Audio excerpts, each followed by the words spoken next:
Joachim, du bist auch bei den ersten 3 mit dabei.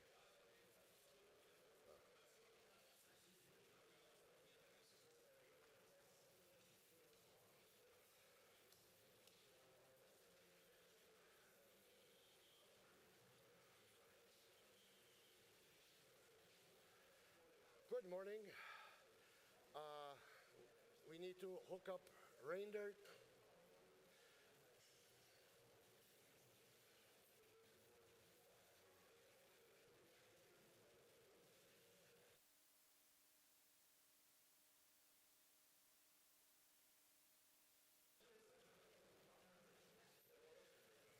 Aquests dos també. I J.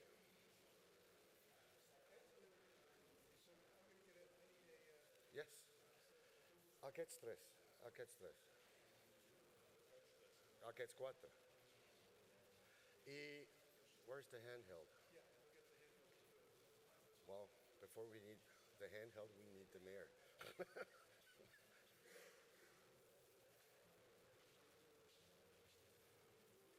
Tja, gepflegte Sache. Ja.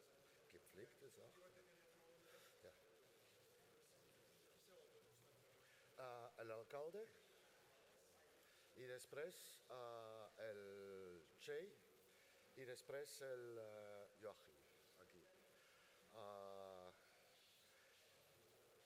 Et puis après on change. Huh? Yes, that's what I would suggest. But the main man is not here yet. The main man is the mayor.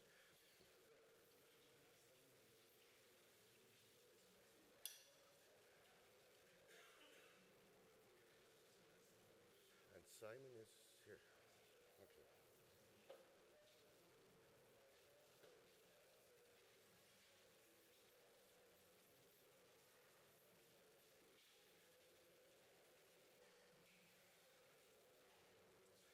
Okay, for people who are coming in afterwards, the panelists on panel 2, 3, and so on and so forth, we're going to be changing these microphones right here. So as soon as one session ends, come on up here if you're on the following session and get the microphone. We can't afford more than the 6 we're having, so.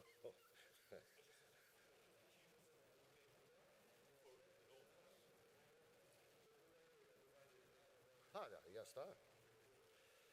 Hola, bon dia.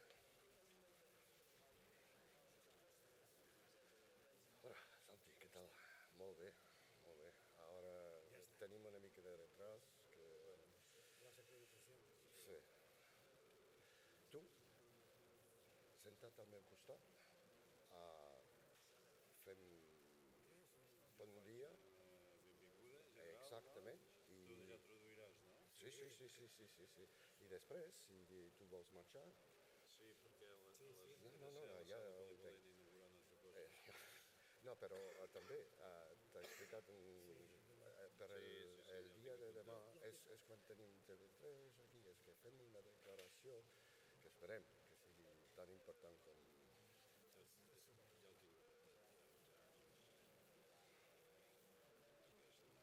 Demà a les 16:15, 16:30. 16:30. Perfecte. Que tenen aquí. Tu ens fas un resum realment del que sortirà d'aquí. No del que sortirà, sinó per aquell dia. Ara? No, ara no. No, després. Mira, jo no hem pres un programa ara. Per què? Perquè vull imprimir quasi un llibre amb tot que s'ha parlat aquí i això serà, no sé, l'herència de... Ja. Okay. Ladies and gentlemen, please. Okay, we're going to be doing keynotes first.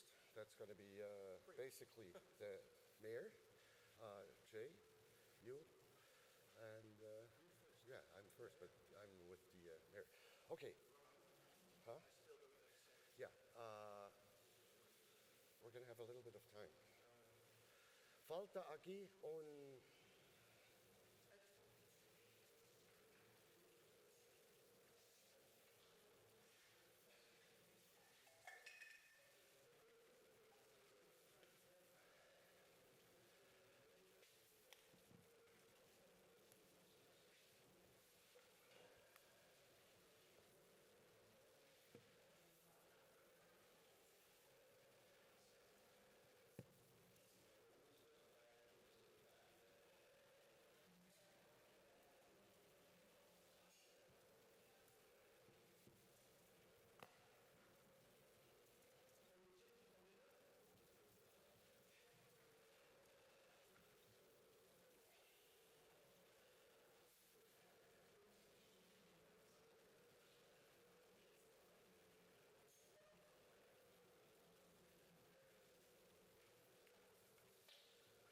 Okay.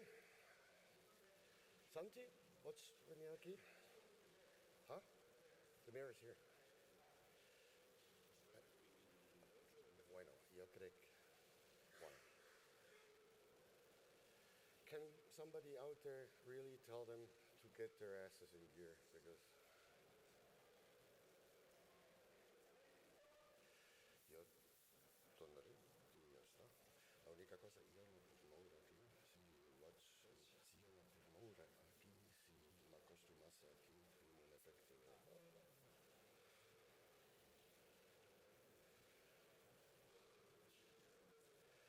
Jay, why don't you come sit here?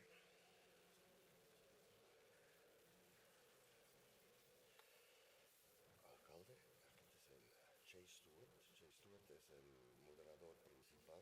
Es un hombre súper conocido en el mundo de conferencias, congresos, en el ámbito de sport. Es un periodista de un pedigrí increíble. Y es candidato en el movimiento de la y ya verás después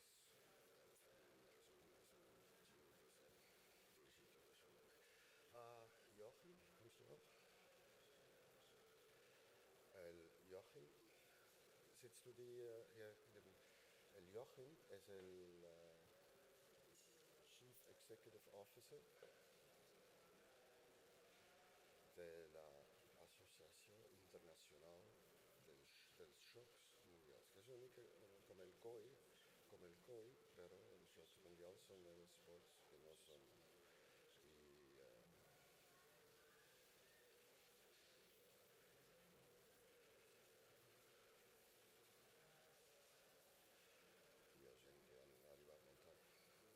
How much more should we give? 5 minutes? Huh? There are lots of them outside. Okay.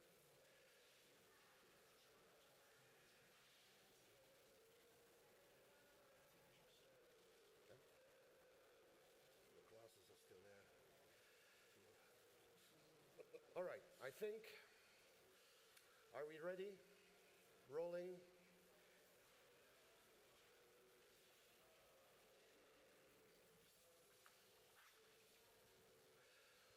Good morning, ladies and gentlemen, lady and lots of gentlemen here.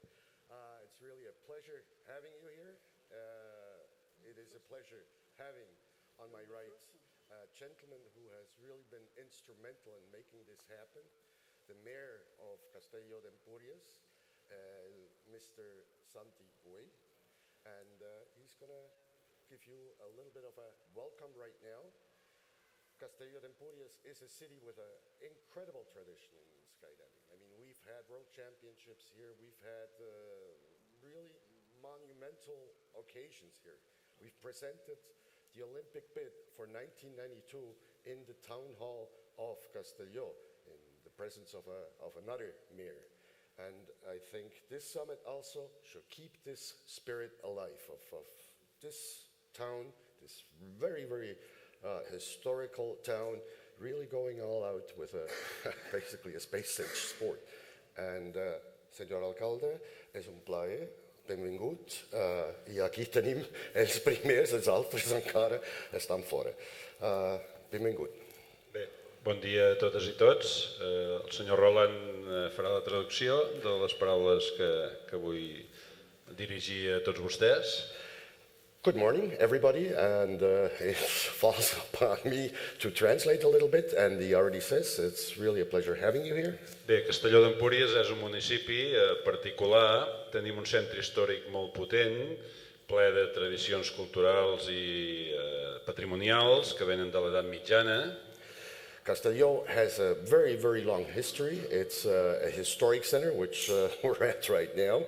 And the mayor and all the citizens of Castelló are very proud to have this here. It's spectacular. I alhora tenim una urbanització que enguany compleix 52 anys, on hi tenim un centre de paracaigudisme molt important, dels més importants del món, i un túnel del vent que fa uns quants anys que té veies i que complementa tota una oferta d'esport molt particular i del qual n'estem molt contents. And the residents of Castelló and the mayor, they're very happy that for many years, for 35 years, they have one of the leading parachute centers in the world right here. Since 2012, they have a wind tunnel right here, and this really constitutes an incredible touristic offer, and they're very proud of that. Per tant, estem molt contents que aquest simpòsium, aquest simpòsium que ha organitzat o que s'organitza a través d'en Roland i tot el seu equip, doncs es faci aquí, a casa nostra, i esperem que sigui el primer de moltes trobades que els competeix a vostès i que segurament seran del seu interès. Esperem que en treguin un bon profit i que en tinguem ganes tots plegats d'anar fent edicions més endavant. The mayor wishes that we're going to have success as summiteers, that this summit will produce results. The mayor is pretty much assuring continued support should we decide to carry on, and really, once again, says hello and thank you for coming, and wishes us good and productive work. Moltes gràcies. Sí, en tot cas, lamentar que no em pugui quedar, estem en plenes festes de la Candelera, festa major, i sí que demà a la tarda doncs, tornaré aquí a visitar-los i parlar amb tots vostès de veure com ha anat, tant avui com demà. There is a brief apology here as well. What is happening today, this town is celebrating today. There is the winter fiesta, and that's keeping him from being able to attend throughout the entire summit. The mayor will come back tomorrow when we conclude this event, and in the meantime says farewell. Moltes gràcies. Gràcies a vosaltres. Thank you very much.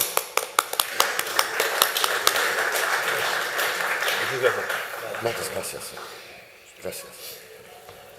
Okay. Can you give me the... I'll get it. Let's see whether we make this work here. I'll just hold this, Roland. Please. Is that on?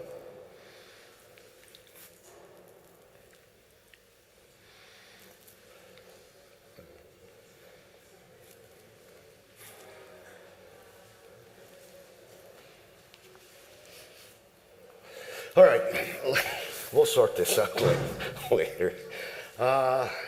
Now, on behalf of one of the hosts and organizers, I would also like to welcome you. It's a pleasure having you here. Let me tell you a little bit about how it came about. The idea surfaced in November 2018. I was invited to an event in the United States, in Zephyr Hills. It was the award of the Path of Excellence Award by the Skydiving Museum and International Hall of Fame. And for the first time in 25 years, I basically returned to skydiving and saw that, hey, there's even an Olympic bid of the FAI on the table. And I said, whoa, maybe you can help with that. And that's when I kind of came back and talked to the people I know here, the politicians and my partners here locally, the Skydiving Puria Parachute Center. And we agreed, hey, why not? Let's do this. And instead of celebrating, which would actually be called for this year, because this year, 35 years that we have opened up the Skydiving Puria Brava Skydiving Center, and instead of throwing a party, instead of bringing in the cakes and the booze and this and that, we said, well, let's look towards the future and do a congress and try to shape this future a little bit. And that's the rationale behind everything. There was a lot of talk. I'm not going to get into that at all. This, I think, is one of the things that we have going for ourselves. This is a completely independent a think tank, I would call it. The process starts with this summit, and really, it's a pleasure having all these important representatives of what is an incredibly powerful industry. Present in this room is not only a privilege for me, it's also, I think, sending a strong signal to the world. I mean, basically, different companies coming here to try to shape the future together, I think, is something very positive, very positive. And instead of division, instead of not us, it's them, and so on and so forth, this common sense approach between different parties, I think, will produce results. One of the reasons I also really felt comfortable enough to take this on, I've never organized a Congress, never organized anything like this, was that ever since the 1990s, I think, I was representative of the FAI to organizations like the General Association of International Sports Federations, of the recognized federations, and I went to industry events like Sportel. And one year, I think it was 95, we met each other and had a little bit of a friendship developing over years. Now, earlier last year at Sport Accords, which is basically the biggest congress in sports, we met up and talked about the possibility of Jay joining us here and assuming the role of a key moderator. And I think that leads Good, right here we over are. to you. Thank you. Jay?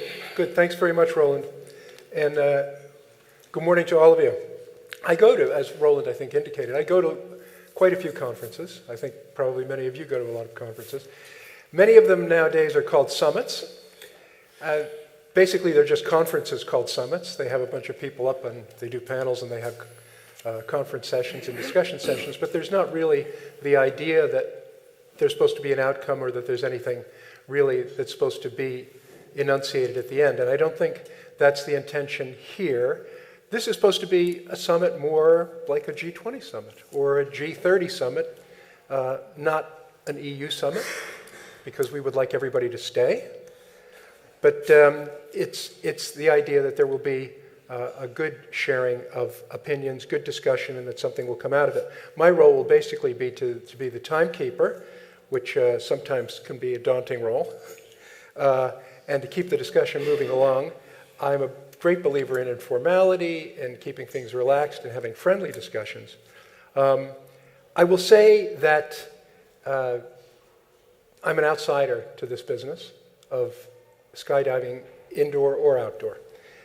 And when I was sitting at dinner last night, I was sitting with, at my end of the table with Patrice, Rob, and Anton, who will all be speaking today and tomorrow.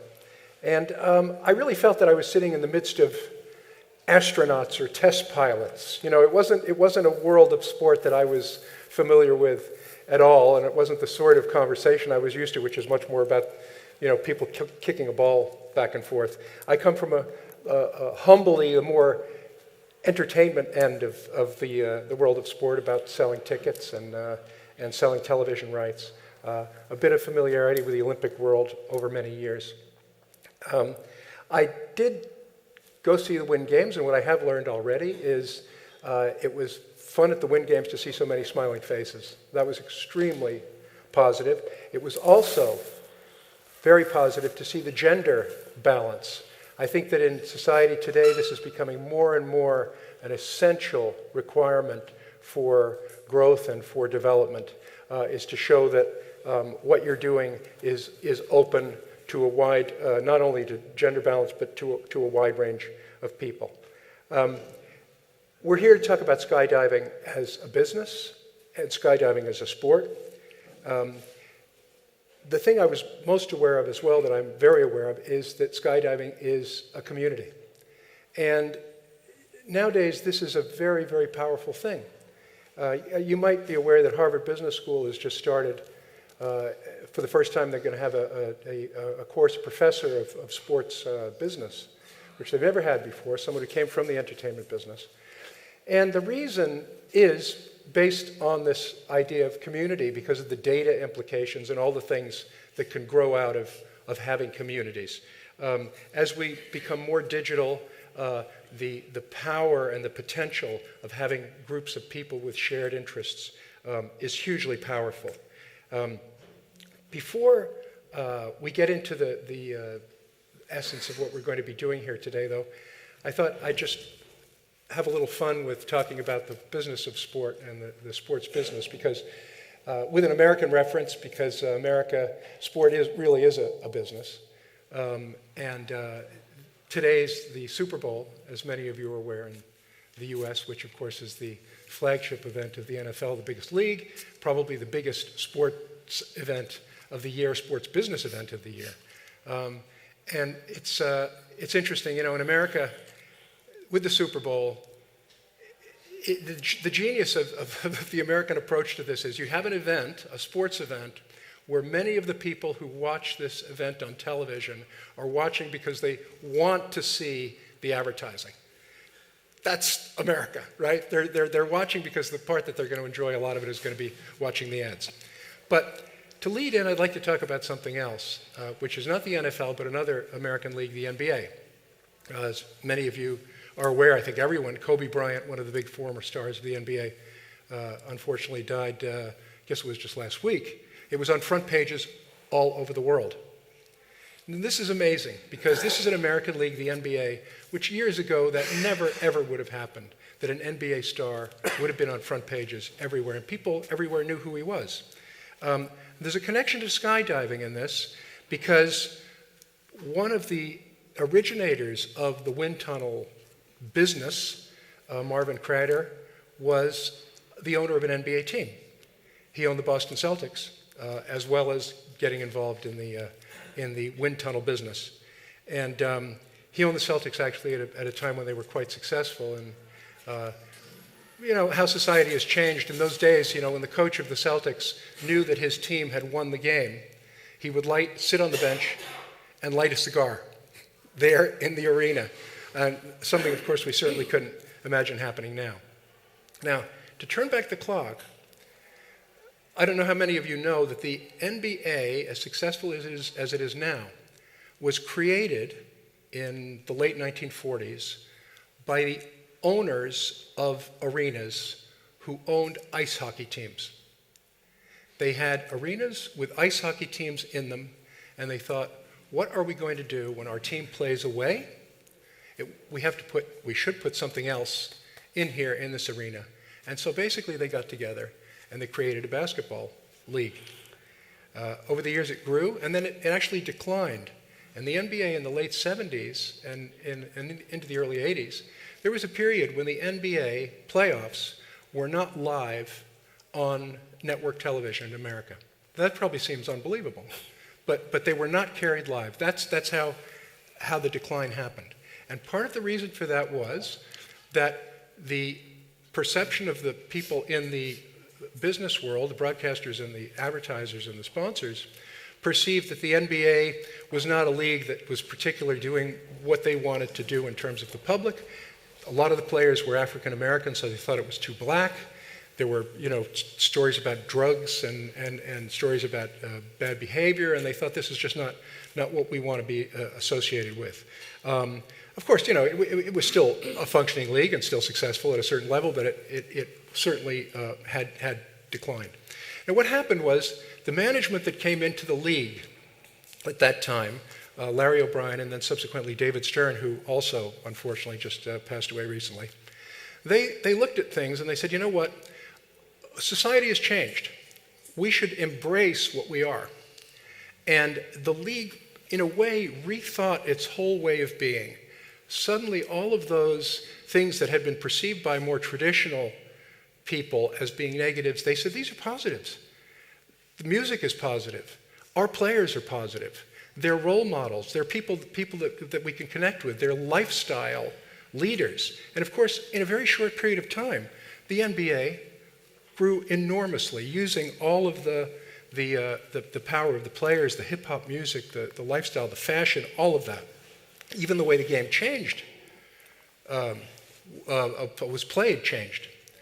But the turning point for becoming global was in the early 90s, late 80s, when this very American professional league said, you know, we have to be more cooperative with international sport and with the International Basketball Federation, which Americans would always say, you know, many Americans wouldn't even have known at that time what an international federation was. I mean, you know this, Joachim, right? Probably still.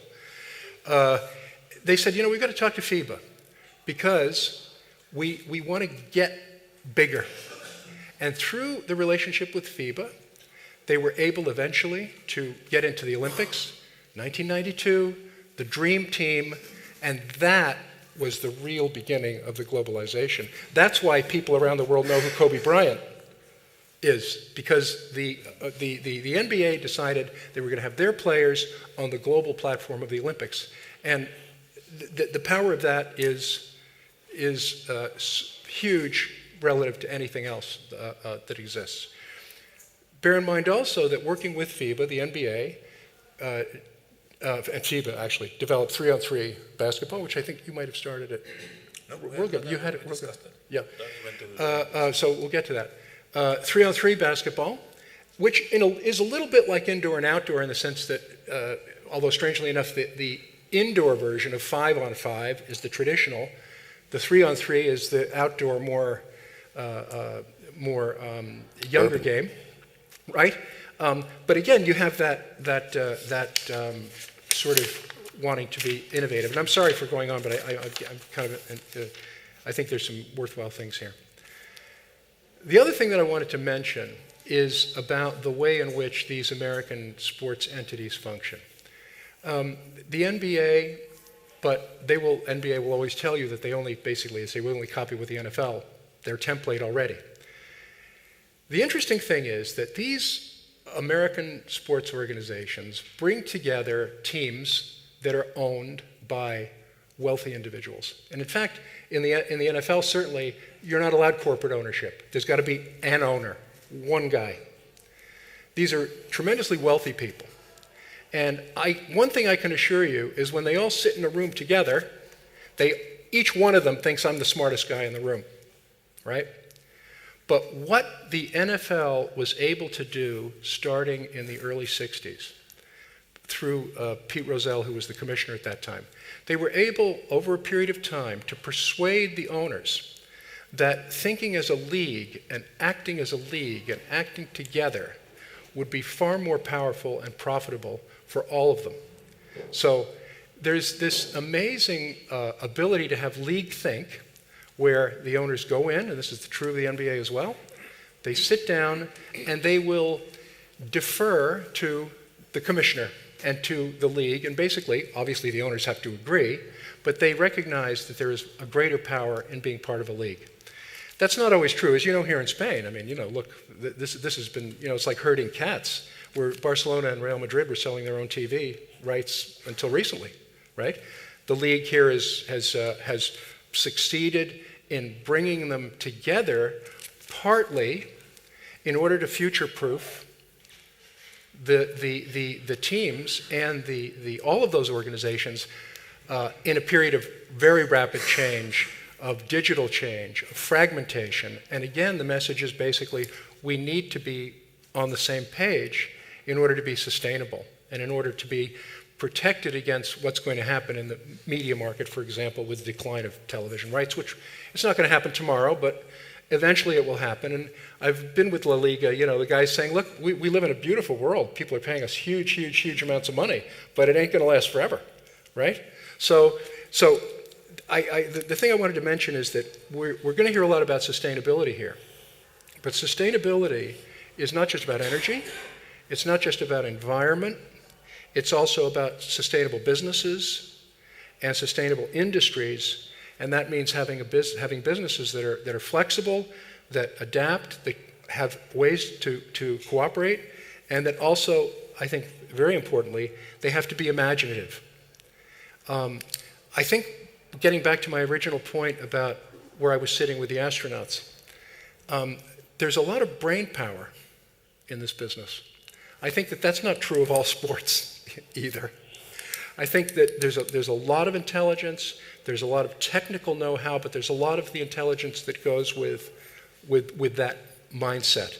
And I think that the capacity for doing real blue sky thinking in this business and in this industry is enormous.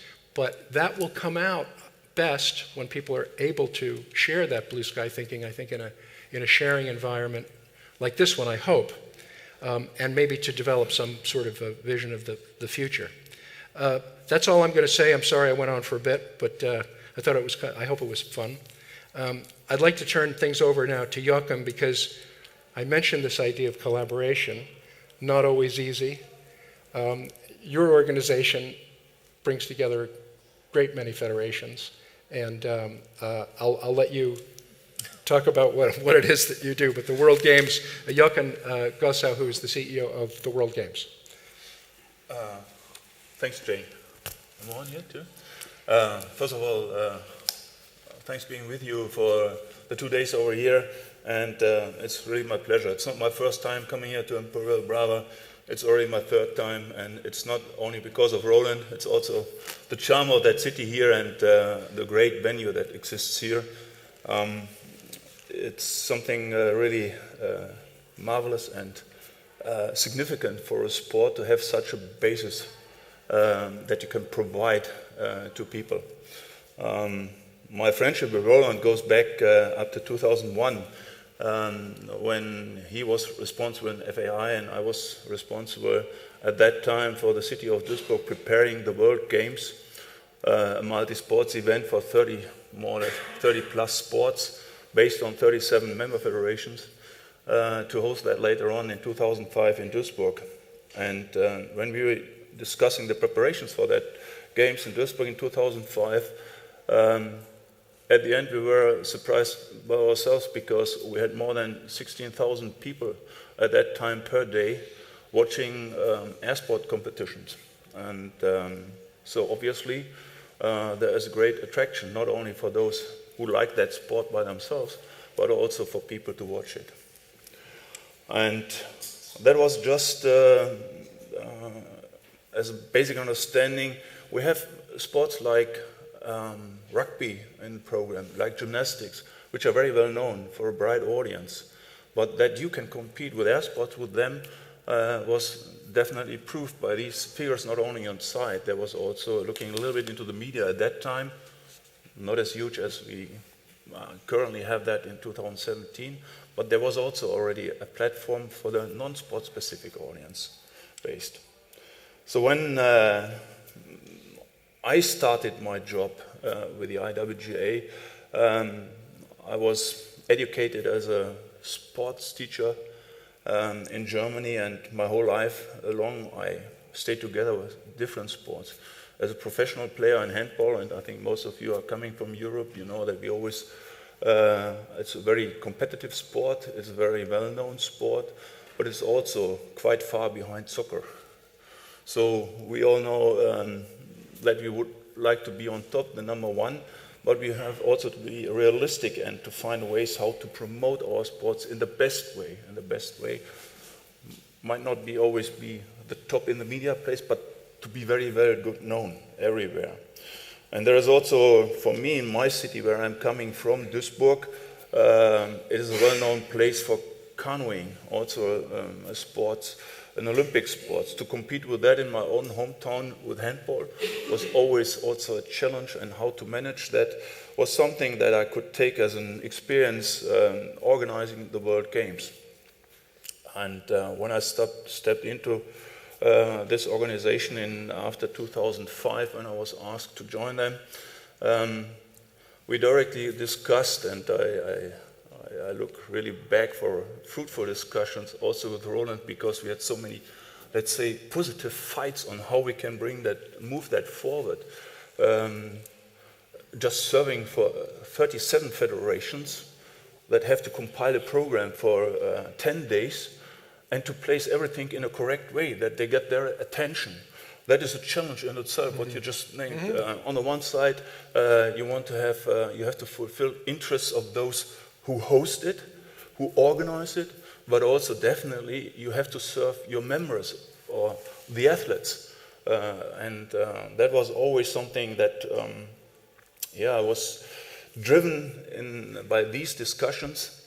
And one of your famous, I would like to say, well-known, how can I call him? I think he did the sports by himself. He was in different positions. Was also Dr. Rainer Höhnle, who most of you only know as Exi.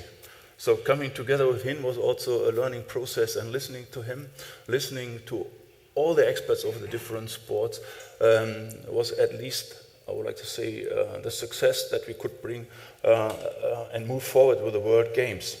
So coming here and watching your competition and watching the development of your sports, indoor, outdoor, whatever, is for us as the association organizing the multi-sports event not only very interesting, but also something we can learn from.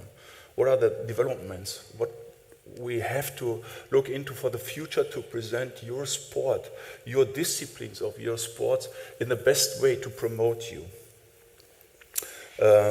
Therefore, thanks to having the opportunity and once again learning and gaining a better understanding also of, let's say, the challenges that come along with that. When I just say that, it is also something in different discussions and conversations that I have, that everybody is just looking for the situation to be, let's say, the far-leading one. But going together with others and sometimes just going one step back, when you work in a community, and not only in your own community, if you work together with others, it shows that at the end of the day you might have a better profit of that. What I'm talking about is just what I mentioned a second before, a multi-sports event over 10 days and 30 plus sports. You have to put everything into the best place, but it only works if you give the best performance and if you compromise also to get, for example, into standardized procedures. Like Jay mentioned before, if the commissioner couldn't hold the stakeholders together and let them know, if everybody of you gets one step back and we can compromise on the highest level we could achieve together, it's the best way to move forward in that. That is what we are trying to do with the World Games. That is what we are trying to do with all our federations. And it doesn't matter if it's rugby, if it's stand sports, if it's water ski, if it's air sports, if it's karate, if it's going to be an Olympic sport like sports climbing. You may listen later on to somebody who is very experienced on that. But this is something at the end of the day where everybody gets a profit from. And this is what we try to do with our organization, and therefore you are really looking into also these indoor variations that you now have in place. If that might be something that shows your sport to a non-sport specific public in future, so that you really got more interest, can develop yourself, got more athletes, because at the end of the day we always talk about the athletes. If they do that now in their free time as a professional or whatever, there's a way where you have to start. First of all, you have to gain the experience, the interest of somebody, and then you can go along with him. So I would like to say that's, for the moment, something I'm grateful and I'm thankful that I could get some experience over here and having the opportunity to speak to you in this way. Thank you, Joachim. Thank you very much. Picking up on something you said, Joachim, that I think is so important. You mentioned the athletes. And I know that your organization and the federations, obviously, they put the athletes at the center of what it is that they do, where they should put the athletes there. I think one of the reasons before when I mentioned the NBA, the success, was because they put the players, they recognized the owners, that the players were their source of value. And in fact, they did a deal where they did a revenue sharing deal where the players would get 53% of revenues. Of course, there's a big controversy over how those revenues are accounted for. But in principle, the players are partners. And when I was talking to someone from the NBA, this was only last year, I was saying, how is it that the league continues to be innovative in the tech space, in the digital space? Some of the things they're doing in the world. And he said, because we listen to our players who are young guys they're close to the market, and they're leaders. So I think that that's an important thing to bear in mind as well. We live in a market where there are so many smart young people that are doing things. It's important to be close to your customers and listen to the customers. That's all I'm going to say before we turn things over into the sessions. I will say something about housekeeping, however. We're going to have Q&A after the sessions, and it would be good if during the course of the discussion here, if you have a question, to be prepared to ask the question, because we're going to ask you to come up here to this camera here in the corner to do your question there, in which case it will be on the screen here, but it will also be streamed. If you don't do that, we're not able to do the video production of your question. So take the time, get the question prepared, then someone will help you. Come out here and we'll do it there, and then it's integrated into the show that Roland has put together here, because it's really quite a production, and it's very attractive. So that's basically it. We will leave time after each session for Q&A. We will have this changeover period very brief, which I will try to fill, or with your help, to put on the microphones between panels, because we're going to have to change over. But I think that we're set for most of the panels on the next one, correct? We will have Panel to one. change after every panel. I mean, Okay, that's so you're budgetary going to kick off with the considerations. first. You'll kick off with the first panel now, and we'll get up to the stage the people who are going to be joining you. Can I just add Yeah. one thing? We just had the keynotes. Yeah. I think we should remember this one person who really made a major contribution to this indoor skydiving. This is Jean Saint-Germain, a French-Canadian, the inventor of this contraption that we're using now, in terms of the basic concept, and all the way through to the stage where it was a sellable product. So this is a little bit of a homage to a great man. I definitely suggest that you Google the name, Jean Saint-Germain. There is an obituary. He died in 2016, an obituary in the Globe and Mail, the Canadian paper. You read this and you will see one of the most multifaceted and really powerful personalities I've ever read up on. And so thanks, Sean, and thank you very much, Jay. So now, let's go to session number 1. We already have accrued a little bit of a delay. Joken's going to be here. I'm going to disappear now briefly. Okay, please, all the And we'll get the other panelists. people. Joken, you're going to stay. You're on this session, I think. Panel number Right. 1, Reinder, you're going to be sitting right next to Have me. your mic? Yeah, yeah. You're going to be sitting Simon needs a mic. 3 right there. You're going to be sitting here. Oh, I Yeah. figured it wrong. No, move on up. You're sitting here. Okay, thank you. Oh, Simon needs a mic. I'm all wired. There, there's one there. There's one there. Can you come a little bit closer? Felix. Closer? No. Yeah, no, just one. No, come on here. You go. And Simon? Simon's coming. He's just getting his mic. Yeah. Okay. Here. And Felix okay, will fine. do it. Yeah. That's okay. Hey, Jay. You killed Which one? the armchair. We can get a pillow. There's a pillow behind you. Is Simon here? Okay. All right, can we put up the session 1 PowerPoint, Indoor Skydiving Summit, and we'll move right along. There's a little bit more housekeeping that I need to talk about. This event is being streamed live on our different outlets. We have it on .vision, which is our main website. You can scan this right off the QR that's up there. It's also, and that's where it originates, on YouTube. We have a YouTube channel that's called The Vision on YouTube. QR right here as well. And to our audience out there, maybe delegates to the IPC who found out about it in Russia, whatever questions you have, you can ask them through the chat function that's attached to the YouTube channel, and they will get eventually passed on to us here in a very non-sophisticated way through WhatsApp. And yeah. One more thing, basically a little bit of housekeeping regarding the schedule. We have a coffee break courtesy of Castello d'Empúries. They're inviting all of us. I think it's coffee and a croissant. Then between 1 o'clock and 2 o'clock, and this is important to point out, this town right now is celebrating its winter festival. There are probably 5,000 people living in this town, and there are restaurant capacities of whatever they are.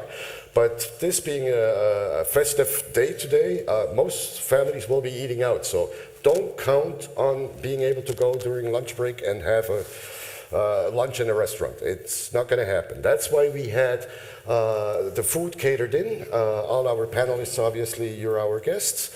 If somebody of the audience would like to join in, I think our staff is selling tickets for the price of 12 euros, which is quite a bargain for first, second plate, dessert, wine, and whatever else. I mean, Spanish way, done the Spanish way. And then in the afternoon, once again, a coffee break courtesy of the town hall. And here, a little bit of a message that comes also from the bottom of our heart. We really overextended ourselves on pulling this off. I mean, we had partners dropping out, and we decided, let's keep going, doesn't really matter. And so now we did this crowdfunding initiative, help us make the summit, and QR right here, and you can donate freely, and if you probably wait until the end. You yourself judging, this was worth it, I'm going to put up 50, 100, whatever. It will be appreciated, whatever it is. Thank you very much. So now we actually get into our panel discussion. Okay? Is something happening? All right. Joachim, we already heard from Joachim as a keynote speaker. Now he will be talking about the World Games a little bit more in detail. Then we have Simon Ward, who just very recently was appointed CEO of the biggest operator, franchisor, manufacturer in the industry, iFly. We have Patrice Girardin, and who doesn't know Patrice? He is Monsieur la Fédération Française de Parachutisme, multiple world champion, I don't know how many times? I don't remember. Oh, okay, that's a good one. That's a good one. In any case, everybody knows it. And then we have here, we have my good friend Reindeer. He comes from a sport that I think has a lot to do with what we're doing here. Okay? And he will talk about that a little bit later. I now see that we have Andre as well. Andre, can you come up here? You either were hiding there or you just woke up now. All right, let me tell you about this a little bit. It was maybe 2 months ago or a month ago. We got a hold of each other and, hello, good morning. Andre is working for one of the bigger manufacturers, Russian manufacturers, Tunneltech. But Andre does much more than just that. I mean, you're the business development officer there. It's a desk job, but aside from your desk job, you're also having another very serious job. He's probably the most multifaceted action man I've ever come across. He is, let me try to hit it all in once. He's a big wave surfer. You know, in these photographs you see, San Nazaré, there's usually a light tower in the picture and huge monster wave, and one guy just, that's him. I'm one of them. You're a base jumper, contour flyer. He's a contour flyer, doesn't use any wingsuits. He's just doing it with his own body. You're an experienced skydiver. You're not that experienced an indoor skydiver. You only have, I think, 40 hours, you said. 40 hours. Okay. Yeah. So it's this really a little bit of everything. A little bit of paragliding, slackline we said. Slackline we also have. You know what slackline is? It's also one of these fashionable, trendy sports that, who knows, could be in the Olympics one of these days, because it's right there in terms of demographics. So let's get started on session one, the real topic, and we're not the only ones, or skydiving is not the only sport that developed an indoor variation. There are quite a few others. And can we play in video number 1, please? David? David? My name is Fernando Aguirre. I am the president of the International Surfing Association, and I like to surf every day. The ocean is the greatest equalizer. There is not really admission fees, no membership fees. You don't need to belong to a certain race, religion, gender, weight size, or anything to surf. And the ocean has not been privatized, sold, rented, so we all have a chance to enjoy it. And maybe like a year ago, something like that, one day I woke up and I realized that the dream that I was having when I woke up, it was the reality. From having for the first time all the dream surfing teams of the world together, all the top stars, the guys that I met when they were 15 or 16 as juniors, and I saw them winning medals or gold medals, and they're all together now. Next to, the full team of Senegal. It's like a team from Thailand, Indonesia, American Samoa. I think it's probably, this is a sensitive point, because I carry on my heart my parents, my grandparents, are the people that really made me who I am. And my grandparents on my mom's side were very, limited income. He was a taxi driver and she was a housewife that used to work as a maid on a hotel.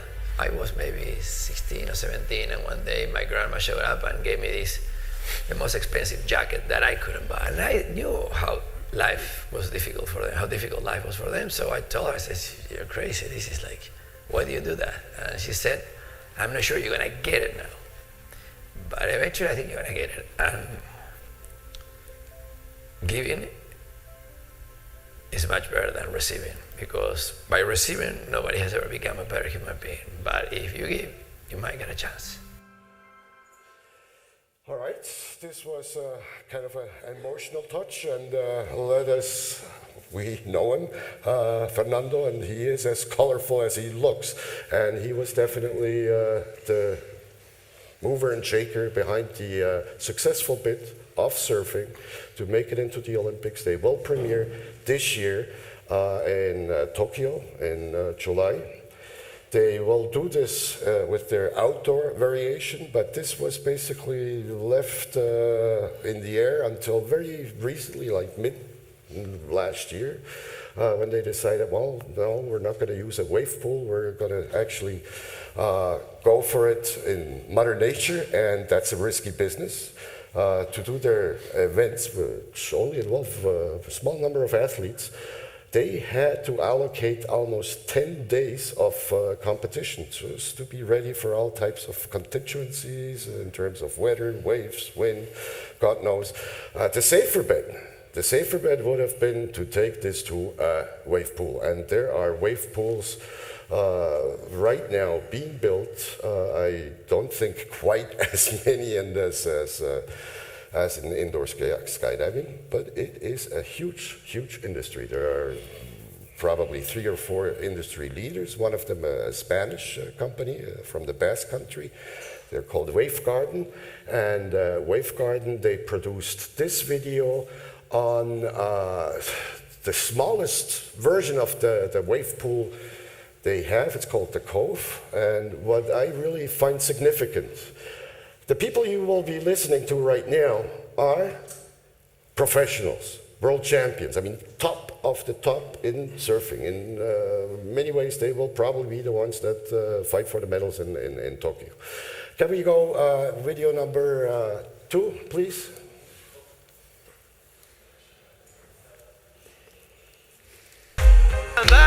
as usual, every year I'm here. Waves are really flat, and then I got the invite to come here and try the new slab and the new waves, so I was really excited. I don't need recognition. I'm on a mission. I'm paying dues. I'm in position. I'm staying up. It's getting late. You're doing good. I'm doing great. Recognition. I'm on a mission. I'm paying dues. I'm in position. I'm staying up. It's getting late. You're doing good. I'm doing great. Hours of practice, they don't feel like working. Overthinking, I don't mean to let the pain and hurting. I was main stage with Honey at a festival. Realities of just less than 24 hours past and I'm back to working. The wage isn't minimum. When you know your worth is more, you make your own curriculum. Study in the industry. I know you see me professionals here training.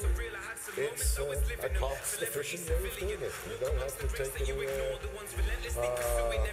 other means of transportation to get out into the surf. It's right there. Cameras are right next to you as well. So this is fairly impressive in terms of infrastructure. I have a little bit of an idea what the investment represents, and it's in line with what's being spent on state-of-the-art wind tunnels these days. All right, we showed these two videos not to kind of say, hey, Olympics, that's where it's at. That's indoor skydiving needs to be in the Olympics in order to be viable. By no means. By no means. It's basically, it's a success story. They tried it. They were thinking outside the box. They had a very, very powerful personality that did a lot of things right in terms of lobbying. And ultimately, they pulled it off. It will change their sport, and it already did. And change it in a way that they have growth rates approaching 25% now. I mean, surfing in a pool in these artificial environments produces surfers that will then, at one point, definitely and irrevocably, all go outside and try it in Mother Nature. And I think that's one thing we want to keep in mind. Like, maybe it's, you are the only one that has the two experiences. What would you say about this whole artificial surfing wave pool? I mean, you're a purist, I'm sure. Well, I don't think it's exactly correct to compare indoor skydiving and indoor surfing because they do not correlate to their parenting sport the same way. Because in the first place, indoor surfing is tend to solve the problem of people not being able to surf inland, basically bringing it to wider locations. While indoor skydiving is rather making it safer for humans to fly, right? So surfing already as a sport was way more developed than skydiving. On top of that, there is a difference, let's say, between people visiting the surf pools and indoor skydivers. Like, the sport of indoor skydiving is actually ridiculously small, and we have about 35 to 40 million surfers in the world, right? But if we're talking about first-timer skydivers, like clients, like visitors, right? Yeah, we have millions of those, but they do not really transfer into sport even a little bit. While surfers, of course, you know, there is just handful professionals. I mean, okay, not handful, but like hundreds of professionals, several hundreds of professionals. And the rest of those 35 millions, they're actually still athletes. They're not just one-timers. And the whole industry is actually, like, the whole industry is driven by them. I mean, it is driven by them via the brands, via the surfing brands, which are the, how to say, which are the economic power of the sport, but not by the manufacturers of, for example, surfing waves. So I think if you want to look up to surfing, you first of all have to think how to turn bigger amount of first-timers into sportsmen, into beginners, intermediate, but still, you know, frequent visitors. And then we can somehow, push the industry forward. Simon, allow me this one question, and don't want to put you on the spot, but like what Andre just said now, obviously skydiving, it's different. It's surfing in terms of size. I think it's very much comparable because communities were not huge. I mean, surfing is being practiced in a select number of sports, of locations. California, Australia, South Africa, not much more. France, no, like, you know much better. But absolute numbers really are not really all that different. And also, skydiving-wise, who says that we will be able to jump out of aircraft forever and ever, everywhere in the world? Because you're going to have air traffic limitations, you're going to have a lot of factors that influence access to airspace, and actually you could look at it the same way. Indoor skydiving could be the real substitute and making it more accessible for people around the world. Was that a question? Well, this was me just... It's just an introduction, No, like, That's for you, that's you. So here's the question, Simon. What's your view on that? Maybe it's me. So you passed me the ball. No. Or the hot potato. Yeah, so it's an interesting one. I see indoor skydiving and outdoor skydiving as two totally separate things who are brought together only by a certain group of participants who decide that they wish to actually practice them both. And, just seeing the competitions that are going on at the moment, one of the things that indoor skydiving manages to do in the same way that surfing brings the indoor surfing, wave gardens, etc., bring it to people who aren't near the coast, we bring it to people who have a different age and different abilities. So all abilities can now fly in the tunnel, all ages can now fly in the tunnel. Literally the youngest we've had is 12 weeks, the oldest is 103, 104, so just anybody can fly. And I think one of the mistakes we make is thinking of ourselves as being part of skydiving. We're not part of skydiving. We're a separate sport in our own right. And I kind of do this in a contentious way because I think if we think about it like that, it'll reset our boundaries as to whether or not we really are part of skydiving or whether we're our own thing. In fact, I like to think that people who jump out of the planes are just simulating what we could be doing indoors rather than the other way around. It doesn't have to be that we're the simulator. We're actually the practice ground now for the people who do want to go off and practice outdoors in much the same way that, and I'm really looking forward to hearing more about the indoor climbing because it's an industry I've watched with great interest for many years as to how they've actually originally come from outdoors, totally repurposed themselves, and including the organization of themselves, and then now built their own events, which are the new Olympic events, and before those people are going back outdoors and practicing again. And indoor skydiving in a very, very short time has totally and radically changed the outdoor skydiving. And that's only because we have time. And if you believe in the 10,000 hours of purposeful practice to get to the world elite level that most sports are able to do, you can never do that in skydiving. You just physically can't get 10,000 hours, but you can get there. And you look at the Wittenberg kids, I hate to think how many hours they have, but that will be in the thousands already.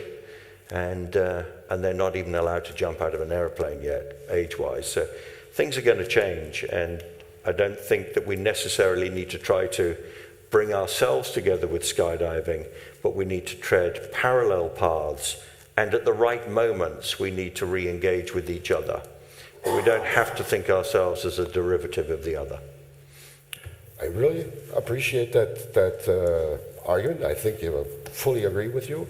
And for the record, I'm a skydiver. You're a skydiver? I very much love that sport to the end of my days, in the same way that I love the indoor skydiving. And basically, circumstances led you to the indoor variation of skydiving. You were had an accident, had to spend some time laying down and thinking, and all of a sudden here was indoor skydiving. I think you're absolutely right. I think right now we need to really take advantage of Reinder. Reinder, he used to be the Secretary General of the International Federation of Sport Climbing. Started pretty much their Olympic campaigning, I think, in 1990-something. Had their first appearance in the World Games in Duisburg, and really put in a very convincing appearance there. So you take it from here. I have a video prepared, not exactly as per your instruction, because I think it's basically the Olympic qualifier that was... Okay, no problem at all. Okay, No problem at all. So I give you the word. I think maybe we can play right now the first 30 or 40 seconds of this video with sound, and then we'll take the sound down, and you just tell us about the Federation's experience. The Olympic ones, they did this differently from Aguirre, and differently from most other sports, including FAI, and I was involved in dance sport. They really took, I think, the right approach to convince the key stakeholders in the Olympic movement. So please, let's go with video number 3. And this is the Olympic qualifier that took place in, I think, November or December last year, very close to here in Montpellier. They have 3 events, but he will tell you about this. Other than Olympic seeding and, of course, the kudos of winning the competition. As such, the climbers were able to enjoy themselves a little more than normal, focus on putting on a good show, and Inufei Pan's place This is the speed event, where it's about the fastest one. It's a standardized wall on a standardized route, and it's a record. You can go for a world record on this. It's very short, but it's very hard to do it that fast. I can't even get that time on a ladder, so. For the Olympic bid and for the Olympic Games in 2020 in Japan, we were actually ordered by the IOC to have a combined event with all the 3 disciplines. Normally the athletes are specialists in only one event, and this is now a 3 discipline event, and you have to be good in all the 3 disciplines. This is bouldering, where it's not about how high, the height. We don't use rope in this, but this is about difficulty, making very extreme hard moves, only using your fingertips or things like that. And it's really extreme hard, but it's one of the safest parts of the climbing, because you stay close to the ground. When you fall only on a mat.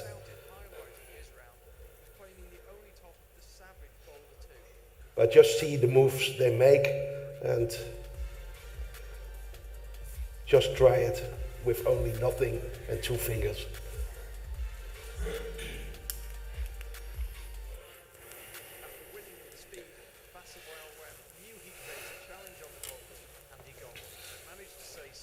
I don't know how long this takes. It's altogether 5 minutes. You can just continue. But I will tell something else about the thing. I was asked by Roland, and actually first I was surprised why I was asked for skydiving to be in the panel. My time back with Roland and also me was the 2005 World Games in Duisburg. Before, the climbing was part of the Mountaineering Federation. Our roots are in the outdoor sport. Actually, I don't call it a sport, I call it an activity, because a sport is recognized by rules, and mountaineers, they lack at rules. It's man versus nature, and it's not man versus man. But the roots are still there. Climbing, it was outdoor activity. Then, at a certain point, it starts to get inside, because for a lot of people, they start to use it as a training at home to be better outside. And then people start also to realize that it's like people say, when you bring the mountain to the people, the mountain is very close to you. And it means that we could bring climbing to urban regions, which makes it more accessible for other people to come. But with that, we also create a new world, actually, because the old traditional mountaineers, is a group of people. I think it's the same like the skydiving people who do the outright. It's a really small world, and most of them are coming in it by family or friends, but not because you are reading it and it's very interesting, but you have a way to get in. It was also that with the climbing and the mountaineering. Then it went go inside, and we get the possibility of attracting kids. And kids is our key for success. Kids love competitions. And when we started with the climbing, a lot of kids were saying, why are we not in the Olympics? Before, we only had our own bubble, our own balloon. We loved to make it, and for our own world, and we had a lot of fun. People enjoyed it because it was our sport. We had our own events. But with the kids who want to more compete, we see that there was a necessity to go outside. And with that, the World Games was actually our first possibility to get in a multi-sport event. At that time, I was Secretary General of the commission in the Mountaineering Federation, and let's say it this way, I knew the people of the World Games by chance. And that was an easy door for the first step, but in the end, the sport has to prove itself. And we did a good job, but we had a lot of guidance also from Joachim and Roland to make the sport visible on a way not as we see it, but as other people look to it. And that is also a change in mentality. If you make the sport for yourself, it's nice, it's always nice because you know, but you also make it nice for other people to watch it. And with that, we grew. Then we had the idea of to get in the Olympics, but we were a small federation, we had no money, and actually we were thinking the Olympic movement will kill us. So we had a policy, and we didn't speak up it loud, but we will never knock on your door and beg to get in. Please come to us and you beg us to come in. So when we started with our own federation, because in practice it doesn't work together with the mountaineers, we realized that we need to have an all-new international federation for competition climbing, which is mainly indoor climbing, although some walls are outside, but it's all the same. And we realized they come to us. And for us, the Olympic goal was the only way that we improved every year the sport, make it better and better, safer. And as it was said before also by Jay, our key factors were actually, our success factors were safe sport, children, school sport, and gender equality. And that is what the IOC wanted. And they came to us. And when we started in 2007, in 13 years, we are in the Olympic program, the fastest sport ever did, with exception of the starter sports. And also, I think you cannot put enough emphasis on that, the sport or the international federation that spent the least money. I can tell you that a lot of other federations have spent fortunes, not the FAI. I was working on the Olympic bit of dance sport. We really spent a hell of a lot of money. And now in terms of your success story is the growth. It's the growth, but we were confident that we had a good sport. We believed in our sport. And actually we made the sport for ourselves and for all the people who want to enjoy it and to watch it. And the success was, basically we brought the mountains to people. And I think every week somewhere in the world opens a new climbing gym. This year, this last 2 months in Holland already, which is a country with no mountains at all, 3 new gyms were opening. And it's growing. And as a matter of fact, we talked about that over dinner just very recently in Abu Dhabi. I think it's one of your huge tunnels, the biggest tunnel in the world, just opened up. It's not just the biggest wind tunnel, it's also the biggest, the highest climbing wall. I think it's 140 meters. It's, I mean, you probably have to have God knows what to watch them if they get to the top. So there is a lot of synergy there, no? I think there's a lot of synergy, especially because the indoor sport brings safety to the sport, especially although outdoor, let's say the outdoor skydiving was also safe, but it's in the mind of the people. And when you ask parents with little children, they don't like when their children take a high-risk sport. And when you lower down the risk, then they come in. And that made us possible to go for school sports, and school sport is the first step. And as I said also to Johan, the World Games was our first step also to the Olympic. If we have not done that, taking part in a multi-sport event, we would never be in there, because we could prove it on a level that we can make a sport. And every year we try to improve ourselves. How important was it to repurpose the events to become viewer-friendly? What do you mean? So the events, originally indoor climbing was very technical, and it was the old school climbers coming indoors, and now the new ones, you have to change it into a new event. Yeah, but it means that we reduce time. We made it more, we're talking with a lot of people, make it a little bit more better to watch for people. And how important is that to the industry? For the industry, it's very important, because if the sport is growing, it means new walls. And the industry has one goal, building new walls. And therefore, when we start talking with the manufacturers of climbing walls, because they were a group apart and we were, it didn't work. They produced completely different walls than we're using. And now you see, they make the walls actually we require for the sport, and not for some leisure thing in a theme park. It's based on the sport, and there is the advantage for the producers. If you work together, you grow together, and we all have one goal. It's meaning growing of the sport, and it's not because we don't like manufacturers or we want to. It's the main purpose is grow of the sport, and then you need all the parties who are involved. Well, thank you very much, Reinder, and let me remind everybody, you will have the chance to talk to Reinder during coffee breaks, during lunch. I think we can only scratch the surface while we're here in this podium discussion. Afterwards, it's up to you to ask him the right questions. He will have the answers. It was spectacular. I think it really is important now that we get to talk about the Olympic quest that the FAI undertook in view of Paris 2024.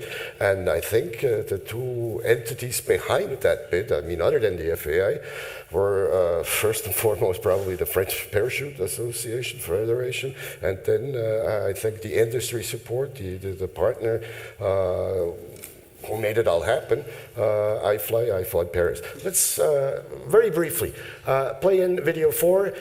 We might not even have to really watch it all. You can start talking over it at any point. David? Okay, here we go. So you give me the ball now? You have the ball. That's good. Thank you very much.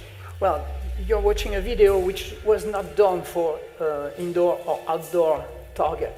This video was done by a professional company to try to reach those who are not involved in our community. Because, well, we all know each other, and I want just to go back about what has been said. We have to also to remember that indoor or artificial, because it could be also a confusion area where you are talking indoor or artificial. The surf, it's an artificial one, because it's practiced also outdoor as well. And the climbing walls could be also put it outdoor, and then it's becoming an outdoor competition with artificial grips. So let's talk about that. It always came from those who wanted to train. That's it. Where it started. When I was, I'm a former world championship, 4-time, just to answer your question, and others. But I was frustrating at the end of the training day, mainly when it was bad weather. I was not able to train anymore. And when you want to be the best, which is in a career sportsman or sportwoman, it's a target you have. You want to be the best. Where are the best? In Australia, in USA. They are in the Royal Marines in UK. You want to beat them. You want to be better than them before wanting to be better than you. So you want to train a little bit more. How can you do that? It always starts with the need of training. Look, when you are in a fitness course, you have bicycle to run, you are running and you train with artificial machine, and it came from that. During my study, I have been involved in a course with high-level athletes doing rowing, doing archery and all that, and they were using the same thing. And at the end, even talking with some climbers, because I live in close to Gap, the big cliff Seus, where I share also time with a lot of climbers. At the end, it's semantic. We share the same. I mean, skydiving, of course, it's not skydiving, but in my country, we do not call that skydiving. It's led by the Parachuting Federation, but it's called fly in the wind. So everybody can use semantic to play that. In your federation, in this federation, there is conflict of generation as well. So we are saying, well, this is not surf, this is not climbing, and this is normal. This is the way how to handle that when you are a new sport. The maturity is become when you will not care anymore by saying indoor is not outdoor, whatever. We share the same value, and we use the wind for outdoor. And sooner or later, as in climbing, as I understand with my friends, sooner or later, those who are doing outdoor, they also want to do indoor, They also want to be a little bit wild, a little bit risky, well, with the testosterone growing up a little bit. They want also to see something else, even if some of them, they just want to stay on an artificial wave, why not, or an artificial world. So starting from that, it was normal for a body who is handling parachuting in France and handling as well the indoor to have a view of what's going on. Paris is the host city. Are we doing something or not? If we didn't do anything, you will all blame us. Of course you will all blame us. What are you doing, the French? Are you sleeping or what? There is Paris, your federation is held in Paris, and you are not doing anything. What's going on? Something has not been said a little bit deeper. We have a bad reputation skydiving, parachuting. The porter, skydiving, it's a free fall and under canopy. We are a risk sport, which all these gentlemen involved in IWGA, IOC, and they don't want to see that. And they are really embarrassed when there is a big accident in cycling at the last Olympic Games in Rio. So they don't want to see that. And even if skydiving is safer and safer, we know that, safer, we cannot guarantee that it's going to be as safer as they want. So what's going on? We have the indoor skydiving, the wind tunnel skydiving. Oh, I don't care the semantic you will use. It's safer, that's true, and it's also fitting the millennials' wish. Well, what I'm saying is the millennials say, well, what time is it? I finished my work. It's 6 o'clock. I cannot go to make any skydive. Yes, the wind tunnel is here. I can go to the wind tunnel. I know Manu, I know everything. Hey, do you have a slot for me? Or, no, not in 5 minutes, in half an hour. That's good for me, like you are doing in fitness. So it fits also what the Occidental, the European and Occidental society wish. That's it. It's also a fact. So it perfectly fit that, and which is a good tool. And we knew in advance that sooner or later it's going to be a business, of course. My friend, we are doing rowing 20 years ago with the first concept machine. Mm-hmm. They were doing rowing, and now there is an indoor world championship in rowing where you have hundreds of rowing machines, and they are not on the water, there is no water, they are indoor, they have no the feeling of the water, they have no other weather, they have no the wind, etc., etc. Another point is there is not too much individual sports when you are in outdoor. Freestyle is not a solo one. Freestyle is always a team. You need the videographer. For muscle skydiving, they have lost one team member. There is no videographer as well. So it's a change of mentality as well. And I'm not surprised that what you say. I agree with that. Probably I disagree that when you say this is not skydiving. If you use another word, it's the same. We share the same value. But it has to live by itself, of course, like the others, and why not? Dynamic, for example. The dynamic is perfectly the product developed by competitors, not by other body. Competitors, they wanted to do something else. On the beginning, it's free fly, adapted, corrected, with their value, with their, which is a good thing, of course.